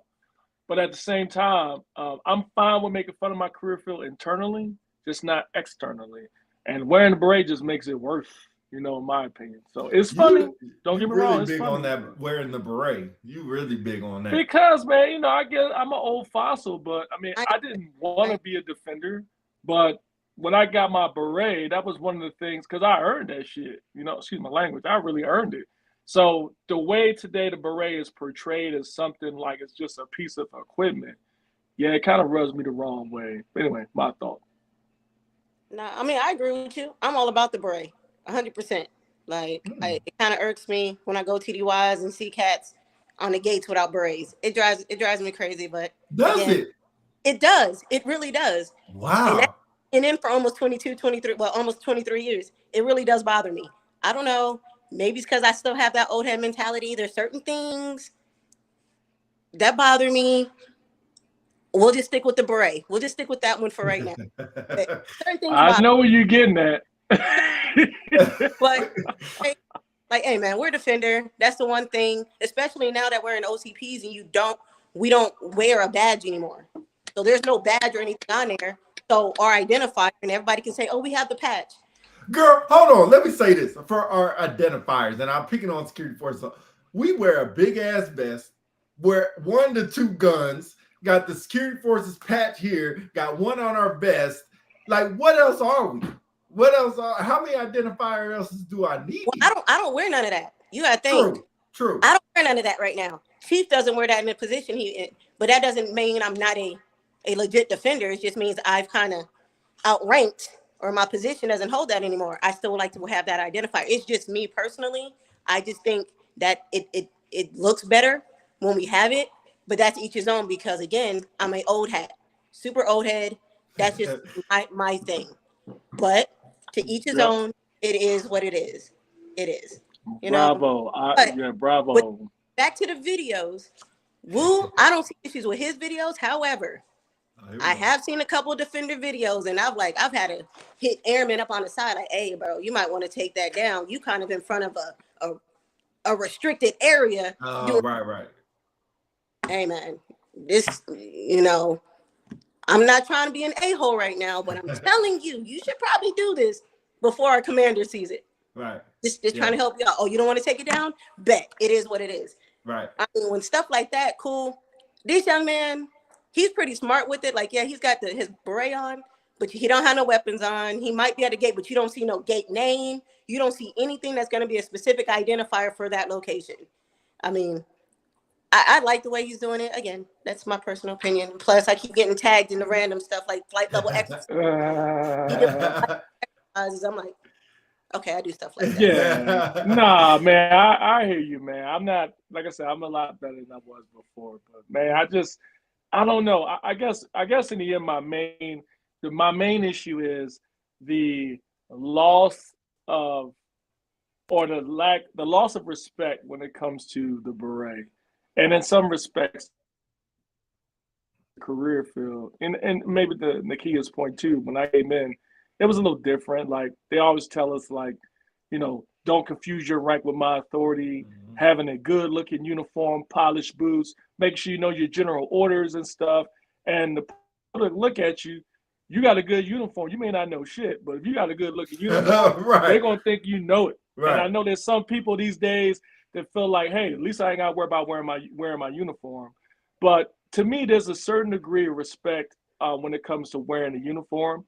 And I just feel like that those videos don't help. I just really wish he at least didn't wear any patches. I know he doesn't wear his squadron patch or wing patch, but he wears a beret. And I guess if you don't wear the beret, maybe you lose some of the stink behind the video. I just wish he didn't do it. That's all. So what you saying there, Chief, I get it. But I also look at some of the other branches in a sense of when they wear them campaign hats. And, that's a big thing for me. They wear the campaign hats and pretending. Oh, I knew it was coming. Back to when they was drill instructors and everything else, nobody bats an eye. Not a big deal.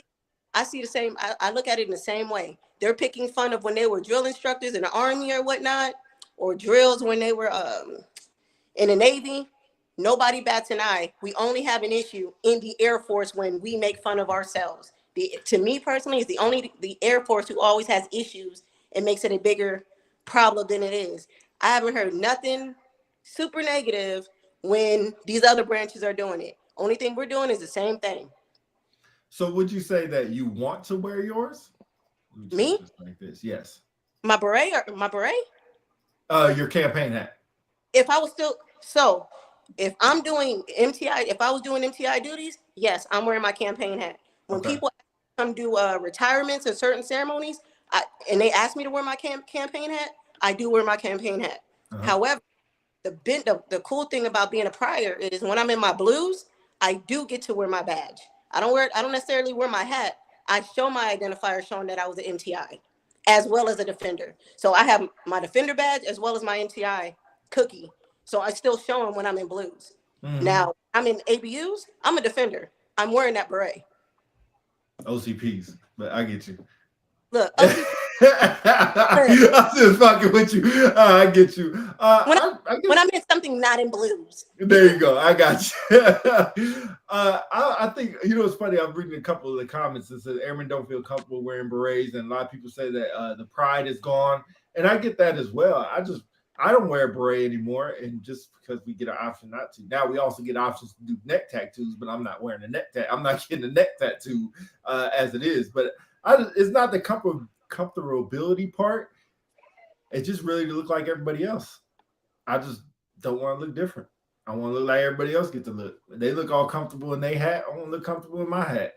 And I'm not even a hat head. I don't even got a hat head. Like, Chief, you got a hat head. Like, I look dumb as hell with wearing a hat. So unless I wear it here backwards. we go. I do. But I just got a hat head. Big old forehead you got. I'm sorry, Nikita, that you have to be a part of this conversation with him. That it's very disrespectful to everybody. Oh, he got kicked off for being disrespectful. That's how easy it is on our show to kick people off. As soon as you disrespectful, you get kicked off. We let him cool off. You get kicked me off if you see that he starts talking crazy again, gets kicked back off. See how he said? Let him cool off for a little bit and let him try again. Chief, go ahead. I'm sorry. As I was rudely interrupted, I was looking at some of the comments. Just because I don't wear my beret doesn't mean I don't have pride. I agree. Real quick, I'll add to that is because, like, when I became a group SCL, when I left my last cop unit, I felt like, I will admit, SEAC was wearing his beret as a PJ. And I said, well, why can't cops wear their beret outside of the career field? And I heard all the different rationale, like, oh, you're going to kind of take away from the chief that's on base, who's an actual defender. People are going to think you're a defender and come to you for an issue, whatever.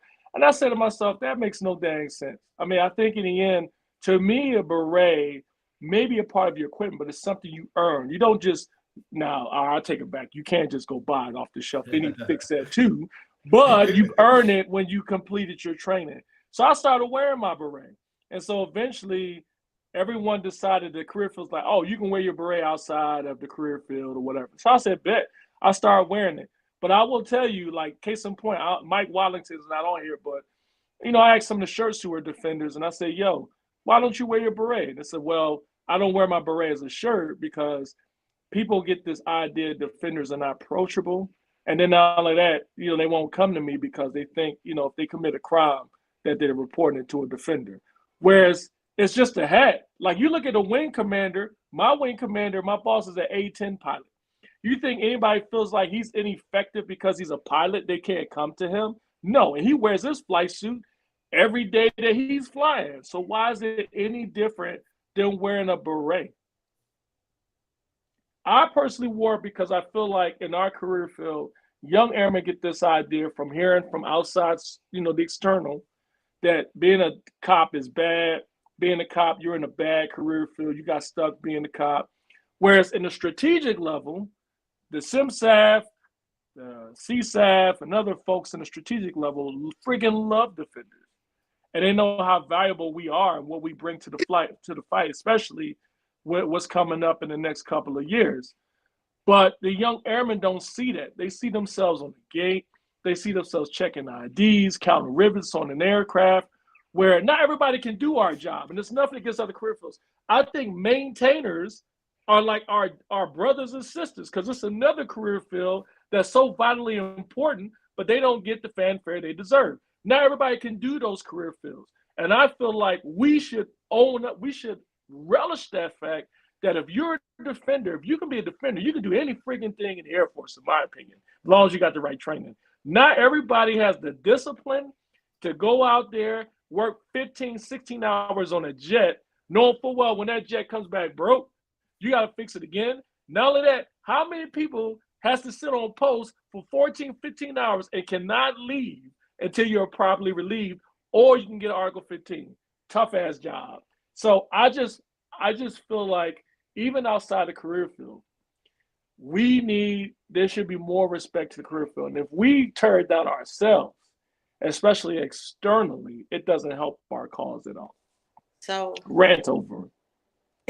So I will say, like me, I'm always gonna have my beret, not just because the tradition thing, the heritage tradition, but for me, it's also, as I always talk about, it's a representation. Look at me. Look at most of security forces. I'm a female senior NCO in security forces, and I have some men. There are not a lot of us at all in that top 3. So I'm gonna rock my beret because I want them little girls to see, oh man, yo, she a badass. Yes, I am. Like yes, I am. Look, I don't even try to downplay it. I am. And I rock, agree. I rock and I will keep up with my male counterparts in almost every aspect of life. I feel you. I really, I don't think a hat determines that. I mean, people. No, so here's the thing. You have to think, in both of you all's career, how long you all been in, how many Black female senior NCOs have you seen in our career field? Right. So I'm sitting here walking around Lackland or whatever base I am with my beret on, and these little girls are like, oh crap. All right, so she's Black, she's female, and she's a defender. Let me go holler at her. So believe it or not, for me, it's easier for people to come and talk to me because I've gone through some of the same stuff that some of these little girls have, or may go through in the next few years that they're in.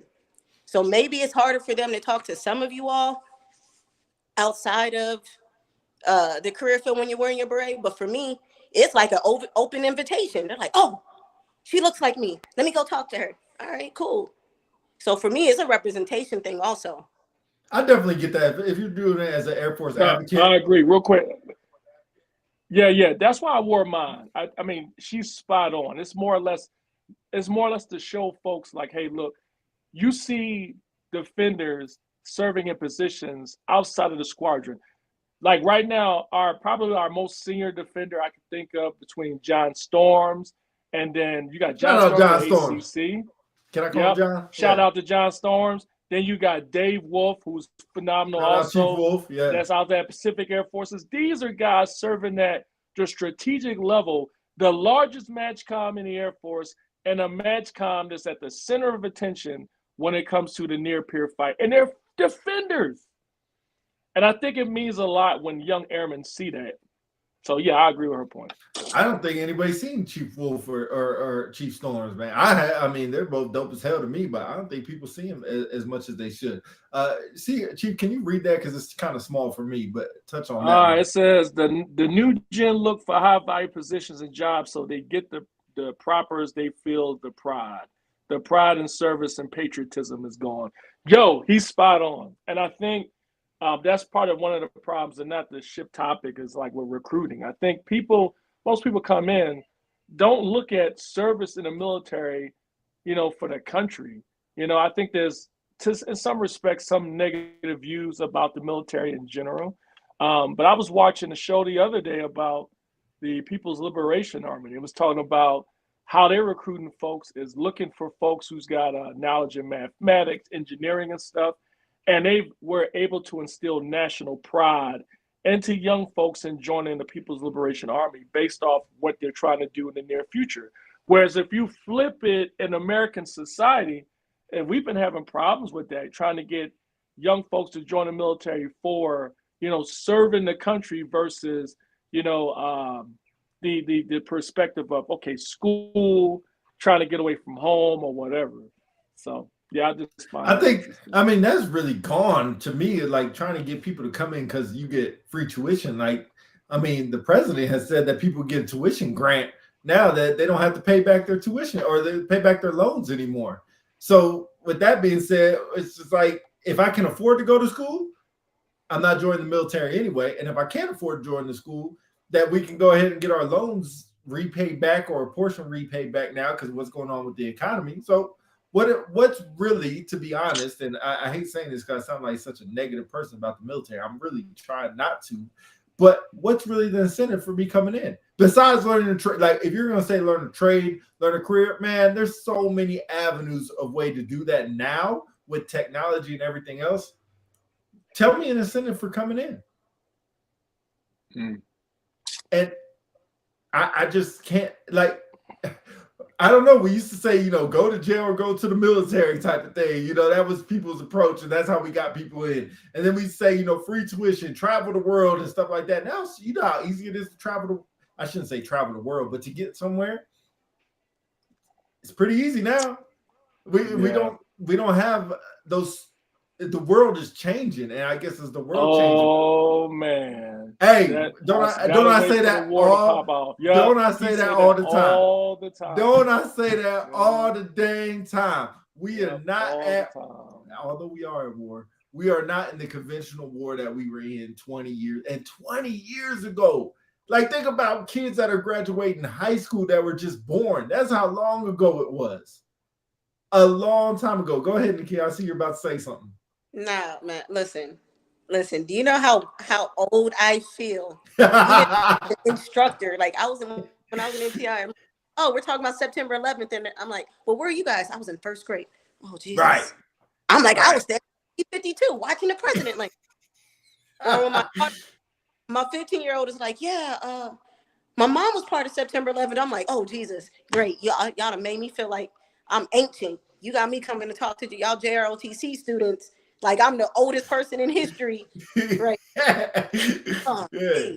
They got Ben Graham coming up in there talking about the War II and stuff. But I mean, like 9/11 used to be a huge memorial event that happened every year. Now it's just slowly fading away. Slowly fading away. The only people that really celebrate 9/11 as an event is the NFL. And they got usually their football games around that time because their season just kicking off. They use it as a publicity thing to try to get people to watch the games more than actually commemorating the event that happened.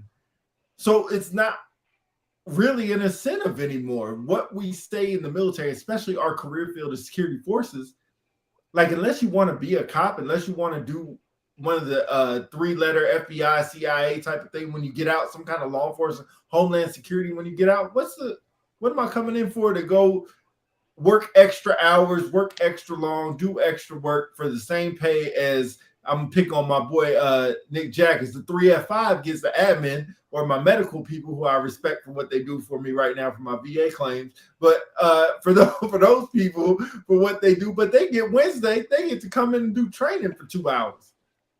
They get to open up late. You think they close late? Nope, close right on time. And God forbid you go in there at 4:31 and try to get seen. Nah, you have to come back tomorrow.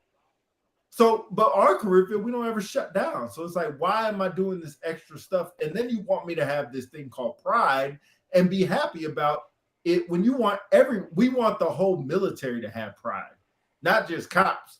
But it's easy to have pride in my career field as a 3F5. I just got to show up to work. 7:30 to 4:30, I get to leave, have my lunch breaks, get to go to all these meetings and stuff like that. It's easy to have pride. But you want me to stand out there in the heat of Arizona in July for 7 hours, sweaty, tired, stinky, hot, wearing an extra pound of gear and have this thing called pride?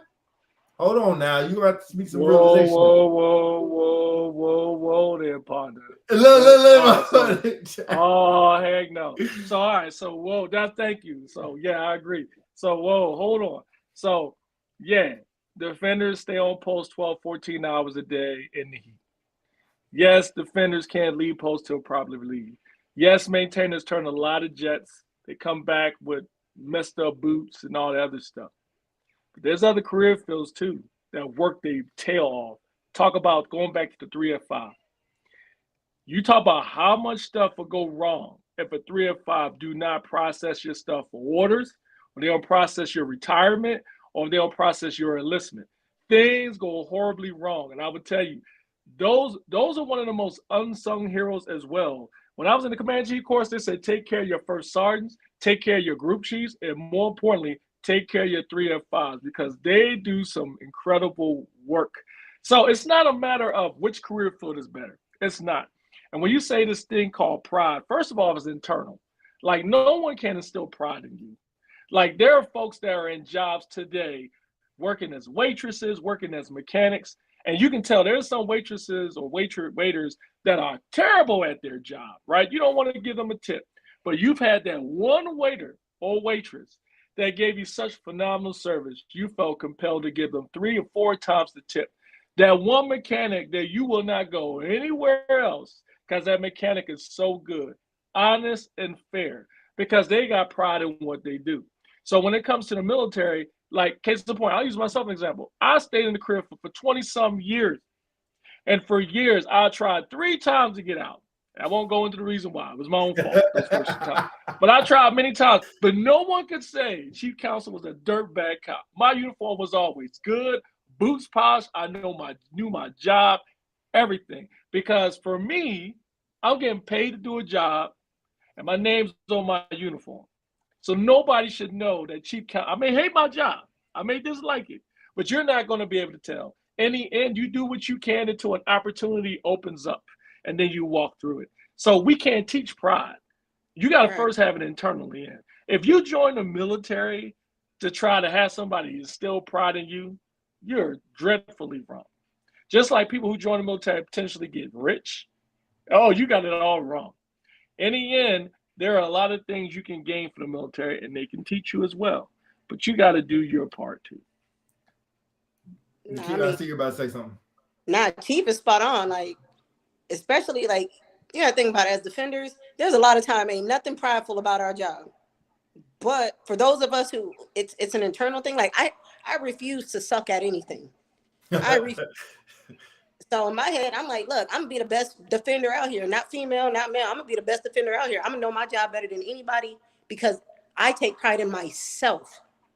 It's not even always about the job. It's myself. My name is attached to it. I'm going to be the subject matter expert. I'm going to be the face of whatever section I'm running, whatever gate or whatever sector I'm protecting. I am going to be the best. That is a me thing. I grew up knowing what a sense of pride was. So that is definitely a whole internal thing. And I'm with Chief like, hey, when it comes to medical and the 3 Fs, I don't mess with them. I love them. I want to make the base the best way I can, because when I retire in a couple months, I need to make sure my retirement stuff is done. Like you said, my VA stuff is done. Yeah. At the end of the day, they can't effectively do their job if I'm not protecting them as a defender. And what I also know is I can't effectively do my job if I'm worried about my pay and my on my admin stuff. So at the end of the day, we're taking care of each other, because if not, ain't nobody doing this daggone job in the Air Force. I will never say that somebody's job is more important than somebody else's. Never say that at all. And with the 3 F5s and everything, what I am saying is everything's about hours, right? How many hours time and what am I doing with that day? Picture, I mean, we all been there where we had to Key Campbell, what's going on? Happy Sunday to you too. I'm gonna put her off the screen till she come back on. But she came right back. That was quick. She had to get her good water.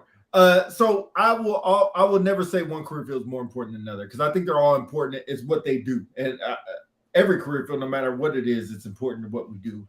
No matter if it's civilian life or military, wherever you work, it's important. The janitor at the basketball arena is just as important as the CEO is. They're all important. I get it. What I'm saying is, and I agree with you, Chief, that the pride thing is internal. So if you have people that don't come with pride, should we not let them in? They're never going to get it. They're never going to have it. And Nikita, I know you were a TI, so you probably seen it. And so do we not just let these people in? So you're going to have these people like that, and I respect them as well. All I can say is I can see it. I get it. This was either not meant for you or not what you thought it was, or the way we're going about it's a little different. You would like to make it a little better. And so your pride at that moment, and I think this is the other key thing, at that moment is temporary. Whether I have pride or don't have pride, it's temporary because we all go through peaks and valleys. My 100% is not my 100% every day. One day I have 100% pride. I'm ready to go. I'm kicking indoors and whatever. I'm doing this and doing that. The next day, I'm just not feeling as well. And so as you come through the gate and take a snapshot of what my pride looks like, you be like, oh man, this kid ain't got no pride. Man, maybe I'm just having an off day. Whereas what I will pick on is other career fields can hide that. Chief know, and sorry, Luz, I don't know your whole career field, but know it as well that if I got to stay late and do a report, that don't mean I get to show up late the next day. I still got to come in and man my post for the next day. It don't matter if I work a day shift. I show up at 4 a.m. and supposed to get off at 2, and I get off at 4 o'clock. Or if I'm working at 12, I get off at 7 o'clock and I got to come in the next day. I'm not going to be as prideful as I was the day before. That's all I'm saying. That's really all I'm saying. I got a lot of comments to put up here, so I'll put them up as y'all are talking. Yeah, so I just want to. I can't hear you anymore. We're not saying anything. Oh, okay. Hey, no, it's going in and out. Hey, so I want to say real quick. So real quick to the pride piece, you can tell when the 3F doesn't have any pride. You can tell when that HVAC guy from C don't have any pride, when your air don't come on in the dorms. So I'll just say that. But to Lou's point, she's nailed it, which is interesting. She said it's generational. Okay. And then also, Sergeant Yu said it was, man, I missed that part. He said in the comments, yeah, I thought what he said too was interesting. But something she said was generational, and Sergeant Yu said, yeah, you can implant. That's absolutely true. Like, I've met so many troops that just didn't have it. Like, case in point, Justin Powers, right? I don't know if you remember him, but this dude is, how do I not remember him? This dude is incredibly successful now, but in the civilian sector. In the military, was he a challenge? I won't go into the stories. Yeah. But then you have some people where they had the right supervisor, the right team, the right base at the right time, and it totally flipped them where they instilled pride in them, and they went on to do great things. And then not only that, everybody has an opportunity to be put in a position where, they just don't take pride in their job. Like, take first sergeants, right? I love first sergeants to death, but you can tell a good first sergeant from a bad first sergeant. And then you have first sergeants that are good, and then not only that, they're totally genuine and authentic, which makes them legendary. Like Luz. When Luz was the first sergeant in our career field, or in our base in Kadena, people loved her. You know why? Not only because she was caring, she was down to earth, and she'd tell you like it is. But when she told you like it is, people knew that she actually cared. And not every first sergeant can do that. Some first sergeants, they just want to tell you what you want to hear, and they don't want to rock the boat. Luz wasn't like that. She was at the squadron, by the way. I know you were struggling with that. So I know that, you dirtbag. Right, I'll just try to help out. I'll just try to help. Some other people might be confused. Go ahead. But I just want to throw a question in there real quick. So those, Nakia Timon too, and those in the comments, because eventually or soon we're going to have the top cop on the show. So I'm interested to hear your thoughts as far as what can we do to inject some life into the defender career field. I'm curious. What you shake your head for? So I will say, like, we just had our the security forces SFMO a couple of months ago. So that's where all the new when you after you make chief in security forces, they all link up and they kind of learn how to be a security forces chief. And some of the stuff that they may or may not deal with. With me working at IMSC, because I'm security forces manpower person, not the orders person. So I take care of the numbers. So I actually go up there and we brief them as far as how does IMSC and how does manpower work for their career field. And I've talked, and the top cop was there. And the stuff that he has coming down the defender pipeline, I think is dope. And believe it or not, the berets is part of it. the berets is a thing. So Yeah. A lot of the stuff that's going to be changing in the next few years when the Top Cop finally comes on here, or when the CFM talks, a lot of stuff is going to change in the career field to try to help that pride and heritage a little bit more.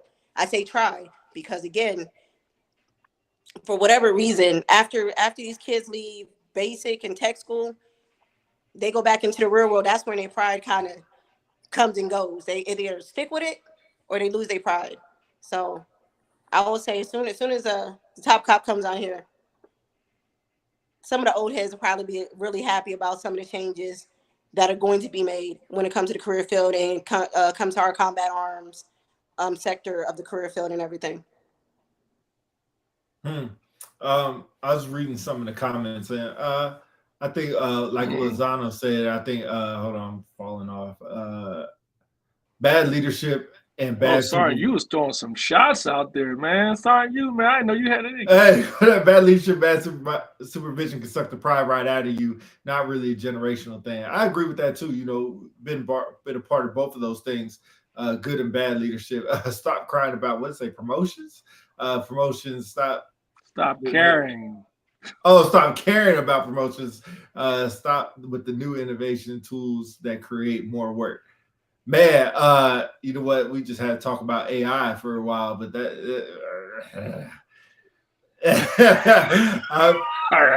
I can't say you're wrong. I mean, I can't say you're 100% right, but you're damn sure not 100% wrong. So I get that as part as well. Nick Jack just saying mental health plays a vital role in SFs as well. I think it play a role with everybody, not just SFs. How do we get them? What does it say? How do we get them the assistance? How do we get them the How assistance do we get they need and Go ahead, still be Nikki. able to conduct work? I don't know. I'm not a mental health guy. I have no idea. That's always been a challenge. I'll be real short with this one. It's just like pilots, right? You're afraid to say that you're hurting mentally for fear of losing your weapon or being DNIF. So other career fields, and it's not a shot against them, they can still probably go to work and somewhat function. But as a cop, you lose your gun. I don't know about you, but my experience, you lose your gun. You're probably doing halls and walls. You're working at the gate, the visitor center. And then not only that, your fellow defenders are a little upset because now they thought they was going to get special post 1. Now they got to do Delta 10 because you're not working. So there's a lot of things that can add to the mental health stress when a defender loses their gun for mental health. And then I think Chief Bass said it once at AFSA maybe. There's a lot of folks today, it's an on-rush of folks seeking mental health, but I think to some degree, people, the type of stuff they're looking for may not need or require mental health assistance. It could be something dealing with coaching, like life coaching, like case in point, I don't like my supervisor. He stresses me out every day because he listens to rock music. Okay, you may not need a psychologist for that. You might need a life coach, like a supervisor or something like that. Or I can't understand why my wife is mad because I play PlayStation too much. Okay, you might need a life coach for that. But if you're thinking about hurting yourself, if you're seeing things, some people are talking to you, or you're having trouble functioning at work with a weapon, yeah, you probably need to go see a psychologist. So Chief, to that, I will say there are some bases who actually have a mental health person in the unit. So I was at Minot. Minot, they actually have somebody in the unit for us to be able to talk to, where we're not going to go lose our weapon or whatever, but we can actually go and speak to that mental health specialist about whatever's going on. And then they'll determine like, hey, is this something that we can work through? Do I need to report it to the commander saying they need to get their weapon? But there's somebody for us professionally to be able to actually go out and speak to. Now, not everybody has that in their units. And I'm a firm believer in like more security forces squadrons should be able to get that, just because it does help to where like, hey, maybe I may have to come off post for 20, 30 minutes to get this off my chest and let this person know what's going on instead of me going down for 15 to 30 days. So it's one of those things that, I think it comes down to the funding of being able to fund that person into the unit to have it. Even though we know it's a need, it also is going to come down to the funding, and can we get enough people to sit in that seat? Because that's something else I've seen where I watched 3 civilians In the 2 years I was at Minot, they were in, they were out. So that's also one of those things like, hey, can we get the right people in those seats to stay there long enough to actually help the defenders? I think a lot of what you said is hold on, Chi. I think a lot of it what you said is important, that a lot of people wait until they're about to go down or are going to go down, then they go get help, and now they're down for weeks or months or whatever it is, instead of just 30 minutes to go get help real quick. Like Chief said, get this off your chest real quick, go get seen. But a lot of that, when we talk about pride, maybe a different type of pride, is pride to go get seen and go get help. I know I'm prideful as fuck. Like, I don't want to go get seen and go get help for mental health when I think I can just deal with it myself. But a lot of people in any circumstances think you can just deal with it yourself until it just erupts. And then all of a sudden the volcano explodes, which is no diss on anybody. It's a hard human thing that we got to deal with, is that once it erupts, it's like, man, now I need help. It's like, man, this is serious. It's almost like you have like a little sore or something on your arm. You don't go get it checked out. You just deal with it. Oh, it itches sometimes or whatever happens. And then all of a sudden, you know, it expands to something bigger. Now all of a sudden, you know, your arm got to get taken care of for a couple of weeks. Same thing with mental health. And I'm with you on that, because I've actually had like I had a supervisor who told me he thought I was superhuman up until I was out. I finally had a breakdown because my pride. I was too prideful to go get help, go talk to somebody, to where I'm at work as a senior NCO, taking care of people, but I'm taking all their issues plus the stuff that's going on with me. And I finally lost it at work. I had a whole mental breakdown to the point my supervisor was like, "Oh crap, why didn't you come talk to me? Why didn't you do this?" And it's because I was prideful. But because of that, it also it kind of snapped me back in reality. Like, yo, I preach this to my troops and I'm not taking care of myself. Like, I gotta lose this pride a little bit and go talk to somebody before something happens. Cause hell, I was arming up every day. As the flight chief, I got weapons and everything else, plus weapons in my house and everything else. And I am not mentally right. And I refuse to get help. That's one of those things like, hey, we gotta do better at policing ourselves and knowing our people. Because like I said, my supervisor just knew I was superhuman. He never thought I had issues until I finally broke. Hey, Chief, I'm going to ask this question, then we can get off here, but I want to get to Beatrice's question real quick. First of all, shout out for everybody that being in the comments. Really appreciate it. Nikita, shout out for you coming on here and calling in. Really appreciate that. Chief, can you read that? Oh, my goodness, there's a lot of comments. Chief, can you read that as well? What's the opinion? This from Beatrice. What's the opinion of a senior NCO actually get admitted a mental health hospital and right before is giving paperwork or unapproachable?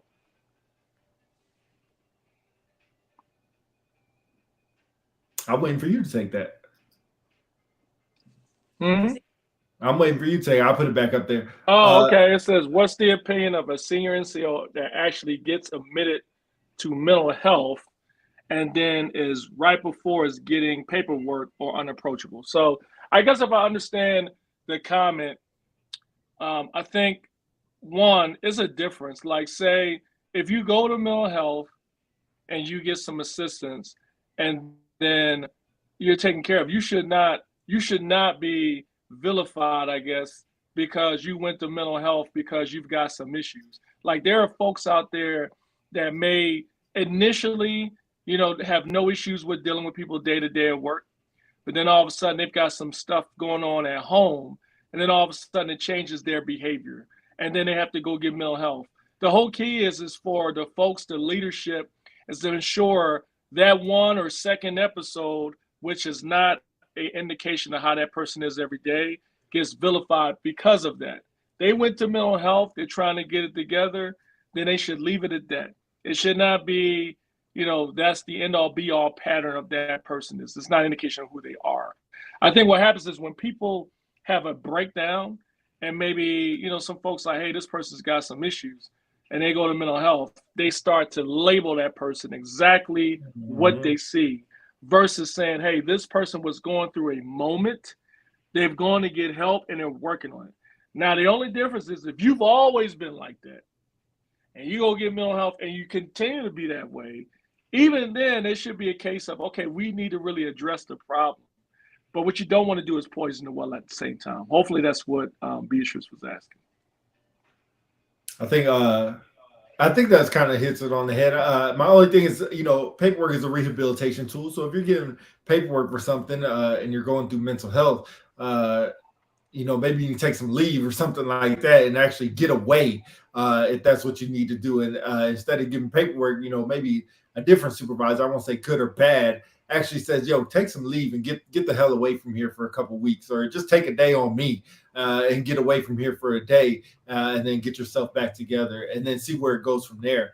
But somebody giving paperwork while they're going to see mental health that has a breakdown or something, I'm guessing that's what it is because of why they're going to get mental health. I'll say for me as a supervisor, that's kind of pushing it for me, but not knowing the whole situation or scenario, that's just what I'll say from just a snapshot. Look, you look at Gerald Murray's point. Yeah, man, these comments are on fire, man. It's hard to get off with all these comments, man. Yeah. He was talking about the why, right? Yeah, he's talking about the why, and I'll just kind of give him the paraphrase of it. But we need to give them the why. And I will say this, Murray, and I remember you as a senior NCO, and man, this could just be where I'm at my time. So I'm just speaking from Dominic Peterson's perspective. Oh, shoot. Sometimes we don't know the motherfucking why, because everybody's so cryptic now with getting information. It's like they have to be the holders of information. They only want to give out what they want to give out when they want to give it out. And so sometimes we don't know the why. And I'll be honest, I don't want to sit there and make up shit or look stupid. So I'll just tell you what I know, and it doesn't always fit the mold for what the airman wants to know. And they, as far as we are with technology, and I'll keep going back to where we are at times, even with AI now, if you want something, you can go find it and go get it. Oh, shit, I see her popping on. Oh, Lord, I got scared. I'll shut up real quick. My bad. That was that Baba pop off real quick. But, oh, okay, down cinnamon. All right, so yeah, so I think my thing is just like, we don't know the why all the time. I'm not just gonna make up stuff because it's gonna make me look stupid. And when the airman doesn't get the why that they want, they will sit there and complain about, oh, I don't know all the information, or I don't know all this, I don't know all this, or they're hiding stuff from me. Chief Bostic put up a lot of stuff, but go ahead about mental health. Chief Bostic just typed exactly what I was thinking. Like, hey, as a senior NCO, as a senior leader, if we don't know the why, then we need to go ask the question too. And if we don't, and I'm like, I'll ask the why, and then you can just fuss at me later. I'm like, you ain't got to give me the whole reason. Give me something so I can get these airmen off my back for a little bit. Like, hey, we're doing this because X, Y, and Z. Boom. I ain't got to give you all the detail, but at some point, I need to know the full detail so that way I can believe what I'm telling them.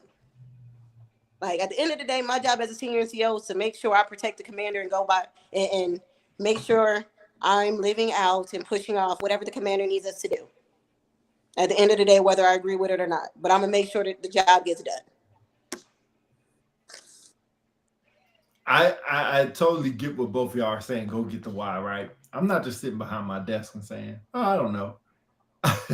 Damn sure right. I am going to find out the why of a lot of people's questions. But just like we talked about the pride thing, right? Why are airmen not prideful? You go out and try to find those answers, you're going to get 20 different opinions. And a lot of people, and like I said, and maybe it's just where I'm at now, is just held off about what information they'll give out when they're going to give out, So I don't know. And it's like, how much do you push? And like you said, Nikita, it's just how much do you push? It's all about how valuable that information is. Like, yo, these people need to know this, or is it a really want to know? Do they just want to know? Do they need to know? If it's something job related, like somebody's coming in and they're not going to have the proper credentials, I need to know that information. I want to know why they're not going to have the proper credentials so I can get that information out there.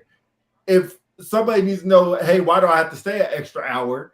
They'll be like, yo, because we got to get this job done. We don't have the people to get in. Well, why aren't they coming in? All right, I ain't got time to go in all these different scenarios for every situation. But best believe if it's job related, if it's going to affect the people, I'll damn sure go get the answer. I'm not just going to make something up as we go along. Chief, go ahead. Yeah, I think as far as, I think Tony Bostic hit it earlier. Tony B, shout out to the Gooch. I used to call him the Gooch back in the day. I'm showing my age. But I think that's one of the issues. Sergeant, you said earlier about give NCOs the power.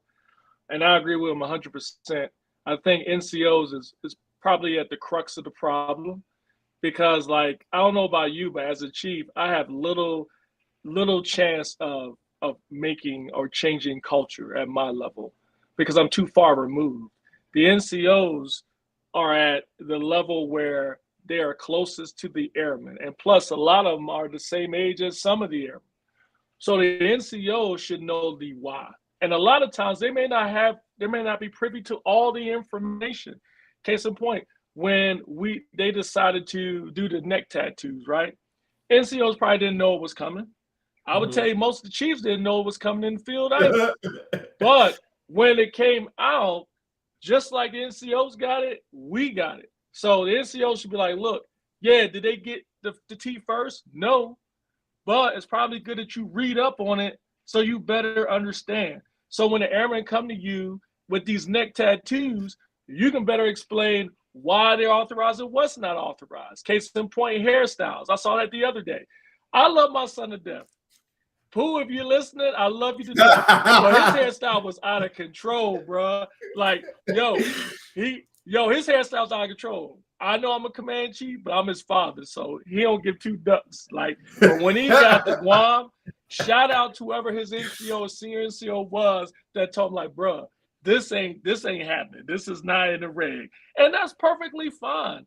But I'll tell you, a lot of NCOs and even us as chiefs don't understand the standard and ask the right questions or be bold enough to say, hey, I know the AFI says this, but the tie goes to the runner. It ain't professional. You need to take care of it. And that's perfectly fine. And then if you end up in the IG complaint or CDI, that's cool. They always say you're not really hitting unless you have one CDI complaint. So, hey, go ahead and get your one and just go from there. Right? Okay. Hey, life lessons from Chief Counsel. Go get a CDI. I'm just saying, a legit one. It's legit. If you're telling somebody they're not in reg and they're mad because you asked for a shaving waiver, right, I would rather get a CDI for that. A legit CDI, I mean, legit. I got legit. You. All right, put that in. Yeah, quote legit. Yeah. Yeah, definitely. Why, baby Jesus? Why?